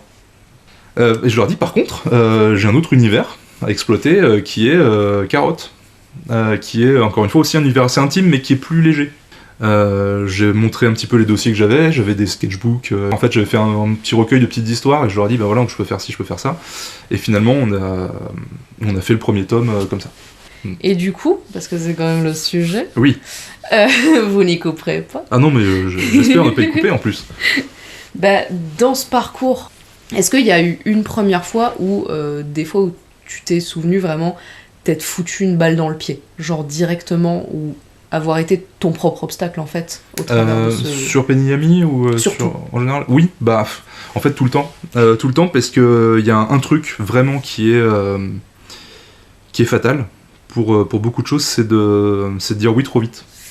Il y a beaucoup de fois où j'ai pris des engagements qu'en réalité j'avais pas envie de prendre. Qui m'ont coûté du temps, de l'énergie, et qui en fait m'ont fait que non seulement je suis pas allé au bout, parce qu'en fait j'avais pas la motivation, parce que ça ne m'intéressait pas. En plus, le fait d'échouer, du coup ça creuse encore le déficit de confiance en soi. Et ce déficit de confiance en soi fait que du coup, comme on s'estime pas assez bon, bizarrement on n'a pas envie de refuser parce qu'on a quand même envie de prouver un petit peu, se dire bon bah il y a quand même quelqu'un qui me donne ma chance, peut-être que j'en ai jamais d'autres parce que de toute façon je suis nul, donc bah je vais quand même prendre ça. C'était genre des petits jobs à la con payés en visibilité Non, c'était je sais pas si je peux le dire. Ça peut être prendre des commissions pour que dalle, ça peut être accepter un contrat pour un contrat qui nous convient pas pour au final le laisser tomber à la fin ou faire le strict minimum. Et le problème, c'est que du coup, c'est un engrenage, puisque tu acceptes un truc que t'as pas envie de faire, tu te plantes, ça te donne pas confiance en toi. T'as pas confiance en toi, donc tu vas finir par accepter à peu près n'importe quoi, mais ce n'importe quoi, en fait, ça continue, parce que tu te plantes, parce que t'as pas envie de le faire. Et en fait, si j'avais eu de l'estime pour moi à ce moment-là, j'aurais dit non, j'ai pas envie ça m'intéresse pas. Je la ferme trop aussi. Parce que du coup, tu te sens pas légitime pour te défendre. Et tu te laisses bouffer par les trucs. Alors même si des fois t'as des gens qui sont pas méchants, dont le mode de fonctionnement en fait va beaucoup jouer sur cette faiblesse. Et c'est que c'est un cercle vicieux, puisque en fait tu nourris un truc qui te fait du mal. C'est marrant parce que j'aurais dit que c'était l'inverse, c'était de refuser tout en bloc par peur. Il y a ça aussi. Pouvait plomber. Enfin, alors je pense que c'est selon les gens, parce que moi typiquement au fond de moi j'ai quand même envie de faire mes preuves, donc s'il y a la moindre opportunité quand même de faire quelque chose, de donner, qui donne quelque chose à la fin, au fond de moi il y a l'envie de faire ça. Si l'envie de créer, de partager des histoires, ça en valait pas la peine, bah j'aurais pas continué. et je me serais pas accroché à ça malgré tout ce bordel en fait. Et du coup, donc au fil de tes pérégrinations mentales et artistiques, est-ce que tu as fini par lister tous les symptômes que tu as pu ressentir avec ce manque de confiance et aussi des techniques pour contrer ce truc-là? Alors pour ce qui est des syndromes, en fait, il y a le plus évident, c'est quand même sur le ton de la plaisanterie, on se dévalue. Beaucoup de monde le fait, pas que dans les milieux artistiques. Et alors déjà, premièrement, faut prendre conscience qu'en fait c'est chiant. C'est super chiant, ça fait chier tout le monde. Oui. Personne n'a envie d'être à côté de quelqu'un comme ça qui passe son temps à se saboter lui-même. Et puis les gens sont pas forcément là non plus en fait pour être des psys. Et en fait faire ça, c'est un petit peu leur faire porter un bout de la charge. Parce que du coup, c'est comme si on avait envie de s'ouvrir à eux, mais que du coup, eux, ils ont peut-être pas ni les outils, ni l'envie, même déjà. Le fait de le comprendre et de le savoir, déjà, ça aide beaucoup, parce qu'il y a des fois, on va avoir envie de le faire, puis on va se dire, ah, ok, non, ce coup-ci, on va essayer de pas le faire, enfin, on va essayer de se calmer un petit peu, et on laisse pisser. Voilà. Et généralement, petit à petit, ça finit par marcher. Le deuxième symptôme, ce serait, comme on a dit tout à l'heure, la comparaison. Je vais lire un webtoon, je vais dire putain les dessins sont ouf, l'histoire est trop drôle, moi je pourrais jamais le faire quoi, parce que je suis ni drôle ni doué en dessin. Je suis ni drôle ni doué en dessin. C'est de l'art, il est con celui-là. Le problème, c'est que, encore une fois, on parlait tout à l'heure que j'ai pas fait d'études de dessin, j'ai appris à la one again, et en plus j'ai une tendance à être un petit peu feignant, ce qui est pas évident. Le total, ce qui fait que j'évolue avec des gens qui sont très doués. J'ai des potes en dessin qui sont des monstres absolus, et en fait quand toi t'es là, que tu galères déjà à faire un perso en perspective, ou juste ne serait-ce qu'un personnage de profil, un visage de profil qui ressemble à quelque chose, ça c'est dur, c'est super dur, mais en fait faut pas se comparer, puisque eux ils ont fait beaucoup plus de chemin que moi pour le moment. J'ai pas encore accordé suffisamment de temps, et j'ai remarqué qu'il y a beaucoup de sujets sur lesquels j'ai travaillé à force de le faire qui finissent finalement par passer. Peut-être que j'ai autre chose à offrir aussi. Si vous pensez avoir le syndrome de l'imposteur mais que vous n'êtes pas sûr, il existe l'échelle de Clance, qui est un petit test rapide que vous avez ici à l'écran. Il vous suffit de répondre à toutes ces questions, d'additionner vos résultats comme expliqué à la fin de la page, et vous pourrez situer à quel degré vous êtes atteint. Parce que s'en rendre compte, c'est le premier pas pour arriver à le combattre. Moi, il y a un truc qui m'a donné beaucoup de courage, pour le dessin notamment, c'était ce que j'appelle très affectueusement la BD moche. Par exemple, je pensais à Xavier Bouissou, qui a fait Toonzy, le livre Oracle, qui est juste absolument génial. Et en fait, c'est là où j'ai compris que ce qui comptait, c'était pas forcément le dessin, puisque, encore une fois, chacun a son chemin. Mais ce que je disais tout à l'heure, c'est l'âme, le cœur, le style, et puis l'histoire aussi, ce qu'on a envie de raconter. Et quand j'ai lu Toonzy, j'étais complètement retourné, c'était absolument incroyable. Et le livre Oracle m'a fait péter un câble. Quand j'ai regardé aussi pas mal d'interviews de Manuel Arsenet, où il expliquait qu'en fait il dessinait comme un cul, qui se faisait même pas chier, il prenait un stylo qui faisait genre ouais, moi je dessine le nez d'abord parce que c'est devant, et puis sur plein de petites techniques comme ça, puis du coup j'ai essayé de faire pareil de mon côté, je fais ah bah oui, c'est plus à l'aise ça me met beaucoup plus à l'aise de le faire comme ça marche bien. Et bizarrement, c'est ces auteurs qui sont finalement assez balèzes dans leur domaine.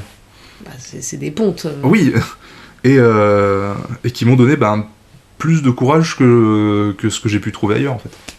Pour ce qui est de comment trouver des solutions pour ça, moi perso ça a été la thérapie. Parce que je sais que moi personnellement, dans mon cas, j'ai besoin d'échanger avec quelqu'un pour pouvoir déboucler. Tout seul je boucle.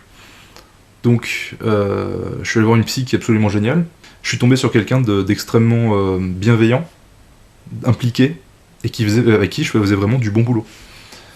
C'est hyper important en fait de trouver quelqu'un avec qui on se sent bien, puisque c'est la personne qui va fouiller dans votre tête en fait, et qui va tout remettre en ordre. Donc si c'est quelqu'un avec qui vous vous sentez pas bien, ou en qui vous n'avez pas entièrement confiance, j'ai envie de dire, même s'il y a 10% de pas confiance, en fait les 10% c'est le plus important. Il y a 10% de pas confiance, il y a un truc qui va pas aller à un moment ou à un autre. Faut pas avoir peur de demander de l'aide. Très clairement, ça c'est un autre truc que j'ai réussi à développer, parce que même dans mon boulot en fait, où quand j'ai commencé mon taf de libraire au Volcan, ça a été très dur, pendant je pense que les 5-6 premiers mois de ce boulot-là, j'en ai vraiment chié. Et comme j'avais effectué un petit peu le travail avec ma psy aussi, qui m'a donné quelques armes pour lutter contre ça, finalement j'ai vraiment fini par demander de l'aide à mon patron, au nouveau patron à ce moment-là. Et on a réussi à mettre quelque chose en place pour, moi, me libérer une charge de travail. Je suis passé de responsable, en fait, à simple libraire, pour me libérer de l'énergie, du temps, et puis surtout, ne pas faire une crise d'angoisse à vouloir littéralement sauter par la fenêtre pour se barrer dans la rue en courant, en hurlant, parce qu'en fait, au moment où je rentre dans le rayon le matin, il est 10h01, il y a 50 clients dans le magasin, et au moment où je pousse mon petit chariot de BD dans le rayon, il y a 50 têtes de clients qui se tournent vers moi en mode zombie, en mode je veux mon boulet bill. Non.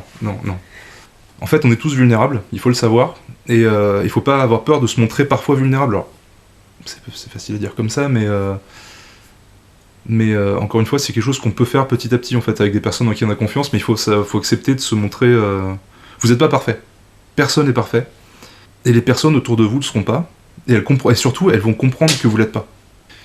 C'est des petits mantras comme ça qu'il faut se rappeler de temps en temps. En fait, on a le droit à l'erreur, on a le droit d'être imparfait, on a le droit de se planter. Si vous plantez, essayez quand même de vous excuser un petit peu, parce que quand on fait des dégâts, il faut toujours un petit peu... Voilà. Ça arrive de faire du mal aux gens par inadvertance, ça peut arriver. Et on s'excuse, on essaye de pas le refaire, et on avance en fait.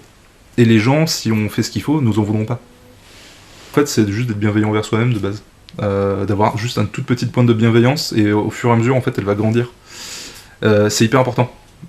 Même, en fait, c'est comme je le dis tout à l'heure, il y a le fait de se déprécier, même pour rire, et tu peux essayer de faire la même chose à l'envers. Tu peux essayer de te trouver stylé même pour rire. C'est con, hein, mais genre, putain, le Quix, il est vachement stylé ce matin, hop, j'arrive comme ça, je mets un petit pin, c'est tout, c'est rigolo. Des petits trucs comme ça, des conneries, ça fait rire tout le monde, mais du coup, au fond de soi, ça solidifie quelque chose en fait. Impossible d'améliorer ce qui touche déjà au canon de la Renaissance italienne. Aujourd'hui, comment tu te sens dans ton environnement, dans ton statut artistique, dans tes projets ? Alors un peu plus légitime déjà, puisque j'ai commencé à faire des conventions, des salons, et c'est très cool parce que la première fois que quelqu'un vient te voir pour te dire qu'il a aimé ce que t'as fait, en vrai, qui s'est cassé le cul à se déplacer jusqu'à ton stand, et en fait c'était fou, c'était fou parce que des gens que j'avais jamais vus, et il y en avait dans le lot qui avaient lu Penny Yami, et qui s'étaient ramenés en mode ça me fait plaisir de vous rencontrer, j'aime trop Penny Yami, machin, et j'étais en mode waouh, mais en fait c'est en train d'arriver, c'est vraiment en train d'arriver, c'est fou, c'est un truc de dingue, c'est génial. Et en vrai, c'est un truc que j'adore, moi, les salons, rencontrer les gens, discuter avec eux pendant des heures, même les mecs un peu bizarres, tu sais, qui viennent des fois te tenir la jambe pendant des heures, en fait, j'adore ça. Je les trouve trop cool, tu vois, je suis genre, ouais, mais si, vas-y, viens parler. Alors, du coup, l'avantage d'être commerçant, c'est que tu sais un peu gérer la foule, donc tu dis, attends, 30 secondes, je finis juste avec monsieur, parce que c'est un petit moment qu'il attend, machin. Ça veut dire que dès qu'on a un mec chelou à un stand, on peut te le ramener, en fait. Ah mais ramenez-les-moi, moi je discute avec tout le monde, y a pas de souci, même les rageux. Faire un premier travail alimentaire entre guillemets qui ne soit pas artistique alors qu'on a des aspirations artistiques, et comment se débrouiller à côté, trouver le temps, l'énergie de peut-être monter des dossiers, faire des trucs qui peuvent faire avancer cette carrière-là. C'est dur, clairement c'est hyper dur. Moi je me souviens qu'à une époque je bossais par exemple en Leclerc Drive, des trucs comme ça, et en fait ce qui me faisait tenir c'était toute la journée à faire des tâches répétitives et abrutissantes. En fait je pensais à mes scénarios, et du coup bizarrement ce côté automatique me laissait du temps de cerveau disponible, et je pensais à mes trucs, et j'avais qu'une hâte, c'était de rentrer, lancer l'ordi, foutre la tablette, allumer la tablette, et Sachant que du coup il y a quand même cette précarité du milieu artistique, ce côté où vu que t'as maintenant un taf qui a l'air de te plaire, t'as peut-être envie de le garder, des collègues sympas, etc. Est-ce que t'as tout de même envie de faire grossir ta carrière artistique jusqu'à un point où tu ferais plus que ça ? Ou est-ce que c'est quelque chose, au final, que t'as envie de garder un peu pour toi ? C'est difficile, c'est une question qui est très difficile, parce que le fond du fond, c'est que j'ai envie de raconter des histoires. Si je peux en vivre, c'est bien. Ce serait très cool. Franchement, ce serait génial. Si vraiment j'y arrive pas, au moins j'aurais essayé, ça me rendra un peu triste, mais je pense que j'y survivrai. Maintenant, il y a un autre délire, c'est que il y a un certain côté, la liberté. Si j'ai envie de dessiner absolument ce que j'ai envie, ou de raconter l'histoire absolument que j'ai envie, sans que cette conséquence derrière, est-ce que j'ai vraiment envie de passer par un éditeur qui va peut-être me faire retaper l'histoire, ou même me mettre la pression tout simplement. Me mettre la pression pour que l'album sorte, pour me mettre la pression pour que l'album soit fait de manière professionnelle, et si j'ai pas envie qu'il soit de manière professionnelle. En fait, j'ai juste envie de faire ce que j'ai envie de faire, c'est-à-dire que j'ai pas envie de m'imposer des limites, enfin en tout cas des cadrans. D'un autre côté, si je me les impose pas ces cadrans, est-ce que je peux quand même publier ? Ou est-ce que je peux avoir de la visibilité ? Est-ce que je peux... Voilà. C'est une question qui est super dure en fait. Perso, je pense que je privilégierais la liberté. Il y a un autre truc aussi qui m'a pas mal... Alors, je vais pas dire choqué, mais qui m'a beaucoup interpellé, c'était Angoulême en fait. Quand les premières fois que j'ai fait Angoulême, quand j'ai fait les queues pour aller rencontrer les artistes, il y avait quelque chose qui me gênait, j'arrivais pas à mettre vraiment le doigt dessus. Mais en fait, j'ai l'impression qu'on sent trop la pression des gros éditeurs derrière. En fait, t'as l'impression d'être dans une machine marketing plus que dans un truc où tu vas vraiment rencontrer les auteurs. Par exemple, alors, encore une fois, je pense que je vais taper un peu sur des gens, mais quand je vois qu'il y a des gens dans le festival d'Angoulême qui sont là juste pour récolter pour récolter des signatures d'artistes, dans l'espoir qu'éventuellement il y en ait un qui soit coté, donc il pourra... Enfin, les chasseurs de dédicaces, c'est une race à part. Ouais, mais en fait, c'est symptomatique d'un certain état d'esprit, finalement. Et quand tu vas dans un festival, dans un gros festival comme ça, t'as ce côté... y a pas de chaleur, enfin, c'est pas très chaleureux, finalement. Bah, pour le coup, pour avoir été de l'autre côté du tableau en dédicace à Angoulême, effectivement, bah, on est dans une industrie, on est face à une œuvre, mais qui a coûté des sous à la maison d'édition. Oui, il faut qu'il le rentabilise, mais c'est normal. C'est ça, et il y a toute une espèce de machine qui se met en marche, un peu contre notre gré, où on a une notion de rentabilité qui arrive, et effectivement, je suis d'accord que des fois, ça peut peser. On essaye de garder un lien, parce que nous, enfin, la rentabilité en tant que personne, au final, on s'en fout un peu, c'est la maison d'édition pour qui c'est vraiment important. Nous, c'est notre œuvre et notre lien avec le public qui nous tient à cœur, mais effectivement, c'est quelque chose qu'il faut prendre en compte, la pression de l'industrie qu'il peut y avoir sur nous. Aujourd'hui, c'est pas évident. En fait, là, ça fait 1 an que j'ai pas sorti d'épisode sur Penny et Yami. Alors, il y a une raison simple, c'est que en fait, je me suis rendu compte que le scénario que j'avais prévu pour Penny et Yami, en fait, j'ai fait un scénario bankable, enfin, que j'imagine moi être bankable, je l'ai fait pour qu'il soit bankable. Sauf que j'ai pas fait un scénario perso, enfin, quelque chose qui résonne vraiment avec moi. Et ce qui fait que ces derniers mois, en fait, j'ai pris le scénario de Penny Yami, je l'ai balancé à la poubelle. J'ai recommencé à le repenser et à faire beaucoup plus simple. C'est-à-dire qu'avant, où c'était... Alors, je me souviens, je crois que je t'avais montré une fois un bout de scénario et t'avais rien compris. Il y avait beaucoup de trucs... C'est possible. Non, mais vraiment, parce qu'en fait, à la base, dans Penny Yami, il y avait une histoire occulte, vraiment un truc à la Silent Hill, avec des trucs vraiment complètement perchés, des trucs complètement fous, et j'étais en mode... Ça reste des petits lapins, c'est ça qui est important. Voilà, et j'étais là en mode, putain, mais comment je vais faire, quoi ? Alors qu'en réalité, Penny Yami, ça tient en une phrase, comment on avance dans la vie, en fait. Et avec le chemin que j'ai fait personnellement, du coup, ça matchait plus. Cette histoire de trucs trop grandiloquents, machin, et finalement... ça va juste être le chemin perso de chaque personnage. C'est marrant parce que t'avais dit de base que c'était très intimiste. Oui. Mais en fait, tu l'as tordu toi-même, par peur peut-être aussi. Oui, ah mais complètement, oui. Oui, parce que j'avais peur que...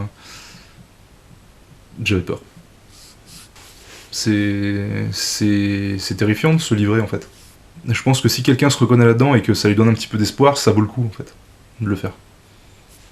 Promis, je continue Penny Yami, je lâche pas l'affaire, c'est juste que là, bah, ça, c'est un gros travail de réécriture.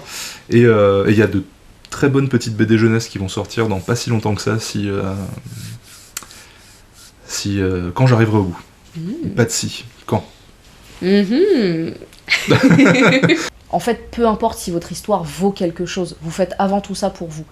Et vous pouvez pas savoir à l'avance si votre public va accrocher, peu importe l'amour et l'énergie que vous y mettez.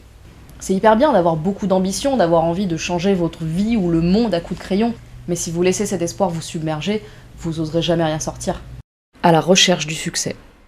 Quand on regarde la majorité des titres coréens et leur nombre d'abonnés, qui parfois ne correspondent pas du tout à la qualité de l'œuvre, on peut se dire qu'il y a quand même des recettes qui mènent forcément au succès. Mais là, ça entre peut-être en conflit avec ce que vous voulez vraiment faire.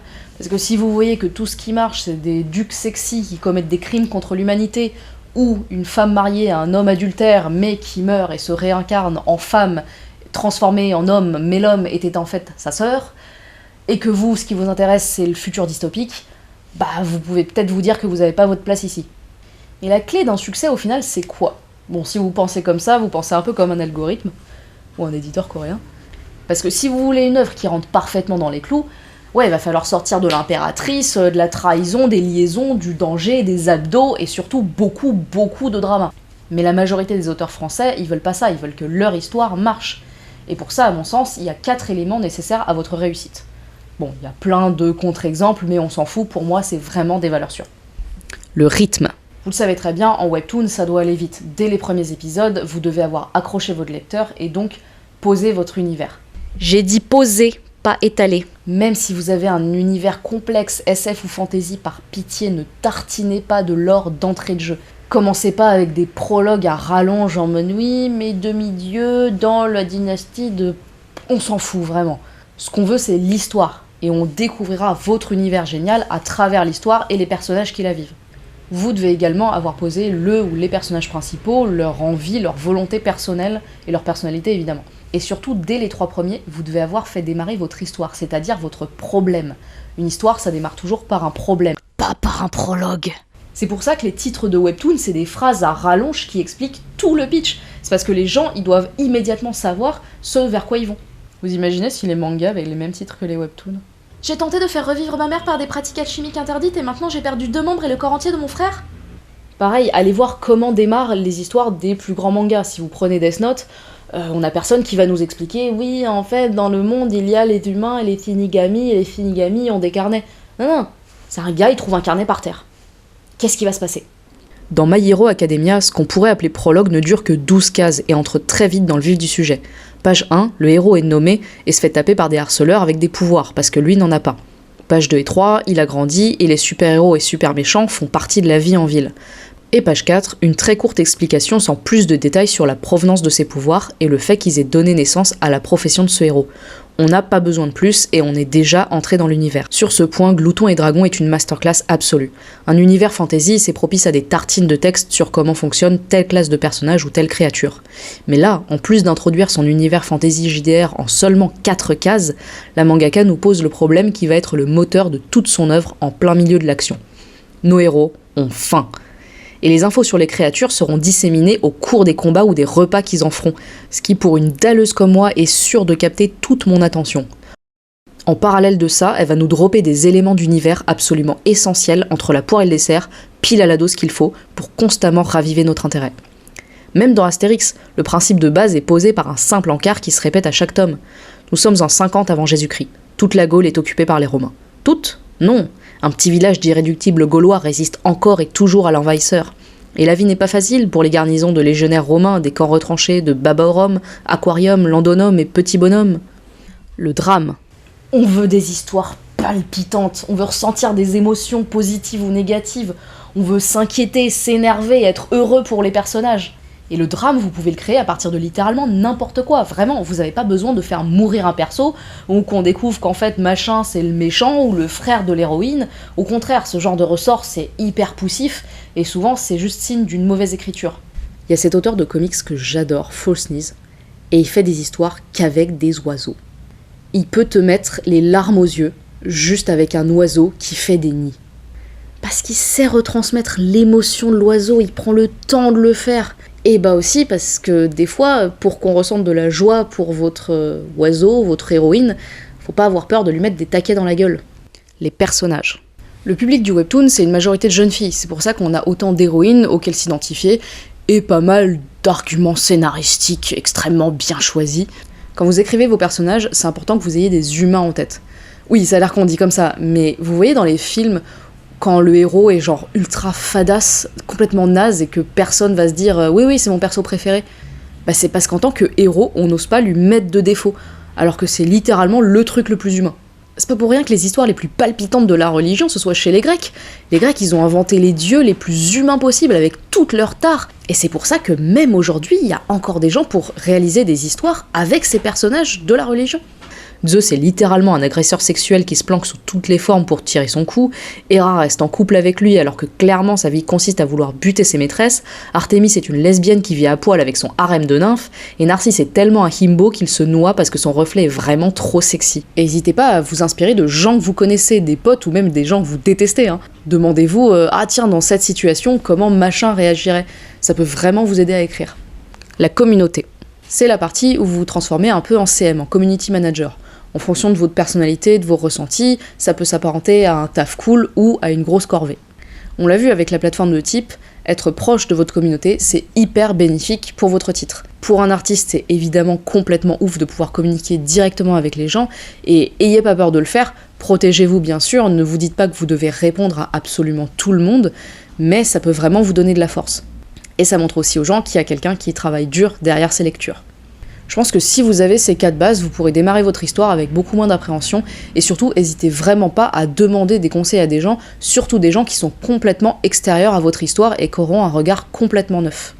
Il faut que ça reste naturel, alors trouvez votre façon de faire. Moi, j'arrête pas d'enregistrer des whips que j'oublie constamment de partager, alors que je passe mon temps à publier ce genre de story parce que ça me fait rire. Et tant qu'on parle de style, est-ce qu'on se poserait pas la question du style typique coréen ? Parce que ce qui est bizarre quand on est sur une plateforme avec du contenu coréen, c'est qu'on est là en tant que Français à bosser tout seul comme des fous, à faire les plus belles images possibles en le minimum de temps possible, et on est en phase de ça. On fait absolument pas le poids face aux armées de Coréens qui sortent des écoles d'art où on apprend le webtoon, qui connaissent absolument toutes les techniques dès qu'elles entrent sur le marché, qui ont des outils 2D et 3D absolument perfectionnés comme il faut, et qui justement suivent ce style ultra codifié pour pouvoir se servir de ces outils qui ne correspondent qu'à ce style-là. Par exemple, vous avez des outils 3D ou 2D qui peuvent vous produire de la foule automatiquement, mais si vous n'avez pas le style typique qui correspond à ça, ça marche pas dans votre webtoon. Et point important, le travail d'assistant est extrêmement développé chez eux, donc ils ont des spécialités extrêmement précises. Et la question que beaucoup se posent, c'est est-ce qu'il faut effectivement copier le style coréen pour que le webtoon marche ? La réalité, c'est que beaucoup de lecteurs et de lectrices vont automatiquement se diriger vers des œuvres qui ressemblent à ce style. Certains vont trouver leur public avec un style vraiment différent et fort, comme le journal d'Eiko par exemple, mais une bonne histoire, ça peut tout changer. Je vais essayer d'être pas trop cringe. On va être cringe, ouais, c'est sûr. Et je suis donc avec les 2 plus grands succès de la plateforme Naver Webtoon, Leaf pour Because I Can't Love You, et Natasha Rato, autrice de Sex, Drug and RER. Salut. Leaf avec un style plus manga, coréen, webtoon, etc. et Natasha avec un style pur français.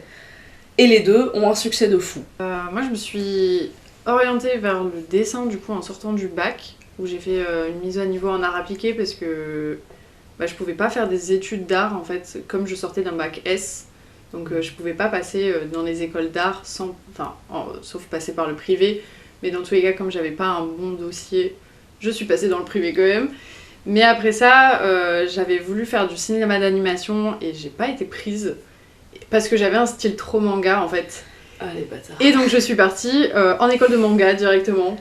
Donc j'ai fait 3 ans en école de manga et en sortant en fait, en faisant une sorte de dernière année, 4e année, j'ai rencontré Webtoon à ce moment-là et en fait j'ai été diplômée mais j'étais pas encore sortie d'école que j'ai travaillé dans le Webtoon et c'est direct en sortant de là et donc en 2020, et ensuite j'ai travaillé sur Bicli, donc Because I Can't Love You, et je travaille encore dessus à l'heure actuelle, 2024. Et sur la publication papier. C'est vrai, aussi. De Because I Can't Love You, qui est quand même un gros taf. Alors moi j'ai l'inverse comme parcours. J'ai fait un bac L, avec option en plastique. Je faisais beaucoup de dessins. J'avais un très bon dossier en revanche. Et donc ne faites pas S avec un dossier claqué, ça sert à rien. Voilà. Et comme j'étais super forte en littérature et en dessin, j'ai décidé de faire de l'architecture parce que rien de tel que des mesures de poids, de force et de résistance des matériaux quand t'adores le Flaubert. Évidemment, j'ai changé de voie après la licence pendant mon master, où j'ai commencé à faire des petits boulots et à taffer le dessin à côté en autodidacte. J'ai hésité à reprendre des études pour faire des études d'anime ou de BD, et en fait à ce moment-là, Naver m'a contactée parce qu'ils avaient vu mon travail sur Instagram, donc le choix s'est très vite fait. Et donc, du coup, j'ai pas fait d'études de dessin. J'ai trouvé du travail avant. Bien joué, hein. C'est pas plus mal. Et du coup, chacune, je vais vous demander vos références artistiques, en fait. Ah, fallait réviser avant de faire Ah ça. ouais. Non mais... Quand je dis référence artistique, c'est pas péteux en mode... oui, donner tous les noms... du 19e. Pour moi, genre, les trucs que tu lis quand t'es ado, ça te forge à un point qu'on n'estime pas. Bah, en vrai, j'ai commencé super tard le manga, genre fin collège, début lycée. Et j'ai lu que du shonen. En fait, j'ai été biberonnée dans le manga par du shonen et j'ai découvert les shoujo, genre, quand j'ai commencé à faire de la romance. Et du coup, je ne lis quasiment plus que du shoujo aujourd'hui. Mais sinon, genre, je n'avais jamais... Enfin, à part genre Shirayuki aux cheveux rouges. Oui, moi aussi. Tu connais pas? C'est une dinguerie. Et j'avais vu Orange en anime, mais c'était genre les 2 seuls shoujo que j'avais vus. Et sinon, en fait, mes inspirations vraiment pour Biclis, c'était surtout les séries drama et tout, tu sais, les séries teenage un peu. Le 90-210 Beverly Hills ou le Gossip Girl ou les frères Scott, mais à ma sauce et plus ou moins avec des rêves françaises, tu vois. Le shonen, avant, en fait, je faisais vraiment que de la fantasy ou de la SF. En fait, j'ai fait un burn-out. Et c'est ça qui a marqué vraiment la coupure et mon arrêt total de faire du shonen et tout. Et en fait, j'ai commencé à lire des webtoons. Et comme c'était particulièrement... Enfin, c'était plus de la romance, bah vraiment, je me suis dit, ah, c'est vrai que dans mes projets, genre, quand je me suis dit, j'ai envie de faire du manga, je me suis dit, un jour, j'aimerais bien tenter la romance, tu vois. Et finalement, bah, j'ai commencé par ça. Avec le webtoon, parce que ça s'y prêtait mieux, en fait, que de la fantasy à ce moment-là. T'as vraiment fait une vie de shonen bro accélérée. C'est genre shonen, burn-out, je change. C'est ça. Après, j'aimerais bien repartir sur du shonen, mais... Enfin, plus du seinen. Je suis plus seinen que shonen, en vrai. Mais c'était surtout pour parler, en fait, de ma vie en général à ce moment-là. C'était plus, j'avais besoin d'un terrain qui se prêtait complètement à ce que je vivais, en fait. Et donc... quoi de mieux finalement que une tranche de vie à l'université, bon j'étais pas à l'université mais une tranche de vie contemporaine en fait. Quand j'étais petite, je lisais beaucoup de BD franco-belges, enfin tous les Gottlieb par exemple, je les ai saignés de A à Z dans les 2 sens. Après forcément ouais j'ai lu du manga, ce qui m'a marqué, j'ai pas vraiment de titre en particulier parce que je bossais dans une librairie, alors je devais lire à la fois du shoujo, du shonen et du seinen pour conseiller un maximum de personnes, et pour moi c'est plus genre une masse tellement j'en ai bouffé pour pouvoir après conseiller les lecteurs, mais ça a forcément eu une influence sur moi. Notamment tout ce qui est Urasawa, ça ne se voit pas du tout dans Sex, Drugs & Rock'n'Roll, mais c'est pas grave. Les grands auteurs du 19e siècle français, ok, c'est ref aussi. La ref ultra cringe, éculée, sifflée par tous les auteurs de BD, c'est que quand j'étais ado, j'ai lu Scott Pilgrim, comme tout un chacun à l'époque. Hein, faut savoir que j'ai 30 ans, alors voilà. Et donc, je l'ai lu. Et contrairement à la plupart de mes potes, j'ai trouvé que les scènes de combat, ça me faisait chier, les pouvoirs, je n'en avais rien à foutre parce que je suis pas du tout une geek, donc toutes les références jeux vidéo, je m'en foutais. La seule chose qui m'intéressait, c'était les relations entre les personnages de la bande. Oh God. What is it, Scott? I had this totally weird dream. Oh God. What is it, other Scott? Et donc à partir de là, c'est vers ça que j'ai commencé à axer toutes mes créations d'OC, ma patte artistique, etc. Et les séries américaines, ça c'était vraiment... Je suis auteure de BD parce que je n'ai pas les moyens ni les contacts pour être showrunner pour HBO. Mais pareil. Voilà. C'est exactement pareil. C'est vraiment, on est trop forts. Mais ouais, c'est vraiment... Parce que je trouve que quand on suit une sitcom des personnages, enfin pas forcément dans les sitcoms à papa des années 90 voire 2000, mais tout ce qui a commencé à être fait dans les années 2010. Je dirais par exemple The Good Place, même des trucs un petit peu plus à la con comme Brooklyn Nine-Nine et tout. On a une approche très très fun, très légère, et en même temps, il y a des liens entre les personnages qui se créent, il y a une évolution des personnages qu'il n'y avait pas dans les sitcoms d'il y a 20 ans, parce que comme on les regardait à la télé et pas sur Netflix, sur les plateformes, etc., on pouvait zapper, tomber sur un épisode au pif, et donc les personnages avaient tout le temps le même background. Et là dans les années 2010 avec l'arrivée du streaming, on a commencé à faire évoluer les personnages de sitcom. Et ça, j'ai trouvé ça trop cool.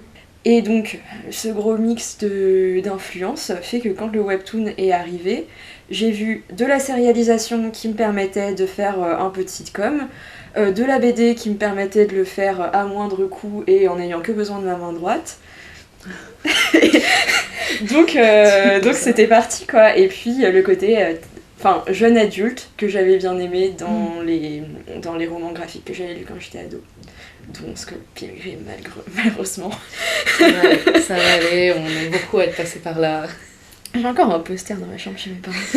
Mais je trouve que c'est un truc qui est vachement présent dans les K-dramas et qui arrive vraiment à faire marcher le K-drama, c'est vraiment les relations entre les personnages en fait, que ça va raconter. Et ça m'a toujours passionnée. Moi, vraiment, c'est le centre de toutes mes histoires, c'est les personnages, c'est pas forcément l'univers qu'il y a autour. Tout mon squelette des scénarios, c'était l'évolution psychologique de chacun et des liens entre chacun. Et en fait, après, je revenais par-dessus et je rajoutais des actions. Mais les actions, en fait, elles étaient presque interchangeables parce que j'avais mis sur des post-it plusieurs idées que j'avais eues de différentes choses qui pouvaient leur arriver et j'ai même pas utilisé tous mes post-it parce que c'était pas ça l'important, en fait. Ce qui était fixe dans la création de l'histoire, c'était ils sont comme ça au début, et ils seront comme ça à la fin. C'est vraiment le truc que tu peux même pas vraiment bouger en fait, parce que ça pour le coup c'est trop important, c'est ça l'histoire, dans le marbre. C'est ça. Mais dans quel événement fait que ton personnage évolue ou n'évolue pas ou Le dessin fera peut-être venir des lecteurs, mais c'est l'histoire qui les fera rester. Et si vous y croyez pas, mon webtoon préféré il ressemble à ça. L'assistana. Vous voulez commencer le webtoon, mais vous avez peur, vous avez pas d'idée, vous savez pas exactement comment vous y prendre. Pourquoi pas devenir assistant ? On est quasiment des mangaka, ce serait le truc le plus logique. En tant que débutant, ça peut vous permettre d'être au plus près des réalités de production, d'apprendre toutes les techniques, de voir si ça vous plaît, si vous voulez continuer, sans porter toute la charge de la série. Et en tant qu'autrice, je vous raconte pas comment c'est du pain béni de pouvoir trouver une personne sur qui vous pouvez compter sur la durée. Et en ayant posé la question à d'autres auteurs et autrices, j'ai fait un petit compte-rendu de ce qui est le plus recherché chez un assistant. Déjà, numéro 1 absolu, savoir utiliser Clip Studio. C'est le logiciel principal qu'utilisent les auteurs webtoon, et même s'il y en a de rares comme moi qui utilisent Photoshop ou Procreate, vous aurez beaucoup plus de chance si vous savez utiliser le logiciel meilleur pour la production. C'est vraiment le logiciel le plus populaire. Numéro 2, poser les aplats des personnages. C'est une tâche longue et chiante qui fait gagner beaucoup de temps à l'artiste.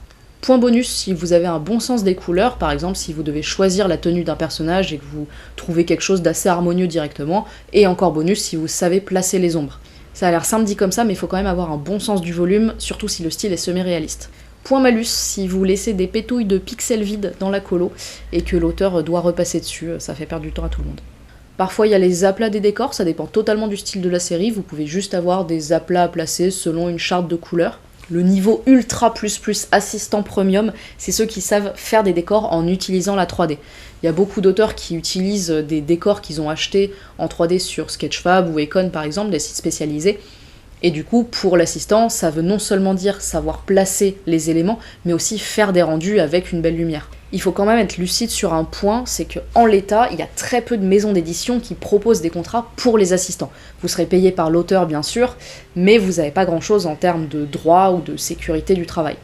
Mais à terme, en fait, ce serait hyper cool que ce soit un truc qui se démocratise, qui soit vraiment bien encadré, avec des tarifs stables, parce que c'est un truc dont on a vraiment besoin. Et peut-être qu'à terme, il y aura des groupes qui se formeront, des assistants qui finiront, comme pour les mangaka, à sortir leur propre webtoon. Est-ce que toi, Liv, toi tu fais tout, tu fais le scénar et le dessin, mais est-ce que du coup t'as des assistants ? Et toi, Natacha, vu que tu fais aussi les deux, mais que tu t'orientes à droite à gauche vers des projets où le public va nécessiter un style différent, est-ce que tu aimes travailler avec d'autres illustrateurs ? Pour l'instant, je travaille pas avec d'autres illustrateurs parce que j'ai arrêté mes projets de scénarisation. Et je travaille avec un autre scénariste. De scénar. Ouais. Et donc oui, je travaille avec un autre scénariste, avec Issa Boone, qui a fait la dose sur Webtoon aussi. Et en fait, ça me fait plaisir de bosser parce que j'ai l'impression que il y a moins de pression que quand tout le projet était sur mes épaules et que je devais le porter. Donc psychologiquement, je suis mieux. Après, physiquement, je suis pas forcément mieux parce que j'ai toujours la même quantité de travail, voire même plus, puisque maintenant j'ai plus de quoi payer une assistante pour les couleurs, puisque je paye un scénariste déjà. Donc voilà. Ça fait partie des points négatifs. Mais au moins, je m'amuse avec quelqu'un et on peut échanger des idées. Et lui, ça lui permet aussi d'avoir un autre univers pour son histoire, même si on reste dans le côté très très comique. Ce sera une série de science-fiction humoristique. Donc là aussi, je reste sur mes inspirations de séries, genre Futurama, Inside Job, tout ça. Donc moi j'ai travaillé avec des assistants et assistantes, mais genre aujourd'hui, c'est devenu une charge de travail trop prenante de devoir gérer quelqu'un. En fait, de devoir faire la patronne, m'insupporter et me mettait tellement de pression. Genre ça me rendait malade, en fait. Je me rendais vraiment malade de devoir par exemple dire à quelqu'un que ça va pas. Genre là, que le taf il faut le refaire, etc. Donc j'ai pris la décision d'arrêter de travailler avec qui que ce soit. Mais par contre, quand j'ai des blocages de scénario ou quoi, je demande à des personnes complètement extérieures au milieu, notamment ma mère, et je lui fais, je lui dis, voilà, il va se passer ça, ça, ça, mais là je bloque. En fait, même si elle est complètement à côté de la plaque, des fois, et en fait, ça me fait me réfléchir et je me dis, ah ouais, putain, mais oui, alors que ça n'a rien à voir avec ce qu'elle m'a dit, hein. Mais du coup, il y a ce truc de, il y a une autre approche, une autre vision de l'œuvre, et qui me fait un peu de bien, mais j'avoue que genre, c'est le premier projet sur lequel je travaille seule, complètement seule, au scénario et au dessin, alors qu'avant, tout ce que j'écrivais, je l'écrivais en binôme avec mon petit frère. Et donc, mais sauf que mon petit frère lit Because I Can't Love You, donc refuse de m'aider sur le scénario, parce qu'il veut pas être spoilé du scénario. Donc le problème, c'est que c'est vraiment, non, démerde-toi, je ne veux pas savoir ce qui se passe. C'est terrible. Et donc du coup... Mais en fait, ça me manque énormément de travailler en binôme avec quelqu'un, notamment avec quelqu'un en fait avec qui ça match énormément avec mon petit frère. En fait, genre il y en a un qui expose une idée, l'autre il rebondit, et tout fonctionne trop bien. Et du coup, j'ai très hâte en fait d'avoir terminé ce projet-là, parce que mon projet suivant, mon petit frère sera en binôme avec moi sur le scénario, et du coup j'ai hâte en fait de pouvoir vraiment discuter de l'histoire avec quelqu'un d'autre, d'avoir un autre point de vue, et surtout d'avoir ce ricochet en fait en scénario, parce que c'est vraiment c'est pesant en fait à la fin de travailler seule. Ça fait 4 ans que je travaille seule, j'en ai ma claque. En tout cas, si c'est un taf qui vous intéresse, n'hésitez pas à montrer sur vos réseaux ce que vous pouvez faire, voire même faire des vidéos de vos processus, ou aller directement sur les Discord d'auteurs pour proposer vos services. Certains pourront vous faire passer des petits tests pour voir si vous correspondez bien au taf. En tout cas, côté orga du webtoon, la petite révolution qu'on attend, elle est du côté de chez Ono. Rutil est passée éditrice chez Dargo pour la plateforme il y a pas longtemps, et elle est en train de préparer la prochaine fournée de création 100% made in France, avec des autrices et auteurs qu'elle a triés sur le volet. Ce qui est hyper malin, et là où elle a de l'ambition, c'est qu'elle compte reproduire les conditions réelles d'un studio, en quelque sorte, avec des assistants pour le décor, la couleur, les aplats, le lettrage, etc. On croise les doigts pour que ça marche, parce que si c'est le cas, ça pourra présager d'autres titres avec des conditions de travail bien meilleures et bien mieux encadrées pour les auteurs. Petit détail technique, parmi les dessinatrices qu'elle a embauchées, certaines ont fait de l'animation avant. Et c'est assez intéressant comme choix, puisqu'effectivement, on est censé pouvoir copier absolument tous les styles, et donc pouvoir s'adapter beaucoup plus facilement à un style qui de base n'est pas du tout le nôtre. Exemple concret, c'est moi qui ai dessiné ce plan, et ce plan. Et en plus, en anime, on a l'habitude des productions avec des dizaines, voire des centaines de gens, des étapes avant et après la nôtre, donc on a l'habitude d'une cohésion d'équipe en fait. Si vous voulez en voir plus sur ces 4 fameux titres qui vont sortir, je vous laisse le lien vers la conférence qui a été faite à Angoulême et où les titres ont été révélés. Donc là, vous avez déjà un max d'infos pour justement maximiser vos chances si vous voulez démarrer en tant qu'autrice ou auteur webtoon. Évidemment, aucune info ou stat ne fait loi, c'est un peu aussi en fonction de votre personnalité, votre façon de travailler ou vos envies. Parce que clairement, c'est une des expériences les plus incroyables que j'ai vécues de ma vie. Alors bien sûr, j'avais plus de vie, hein, je mangeais, je bouffais, je transpirais colossal, littéralement parce que je faisais mes boards en allant à la salle de muscu sur un petit carnet où je laissais toute ma transpi. Et j'ai eu la chance de jamais être seule, j'étais avec mes 3 colocs, j'étais en duo avec Rutil, et quand ça a été la fin de notre publication, Ça a quand même été un grand soulagement mental et physique, ça a été un pincement au cœur, mais aussi le début d'une nouvelle vie à laquelle je m'attendais pas du tout. J'ai rencontré des centaines de personnes du monde de l'édition papier, on a traversé la France, on a été sur des lives Twitch, à la télé, sur le plateau de France Inter, et surtout en dédicace où enfin les fans étaient là, en chair et en os, pour nous couvrir de tout leur amour, leurs cadeaux, et encore aujourd'hui, je mesure pas la chance que j'ai eue dans cette expérience qui est partie d'un simple concours dont j'attendais rien. Et quel aspect négatif il pourrait y avoir à cette expérience ?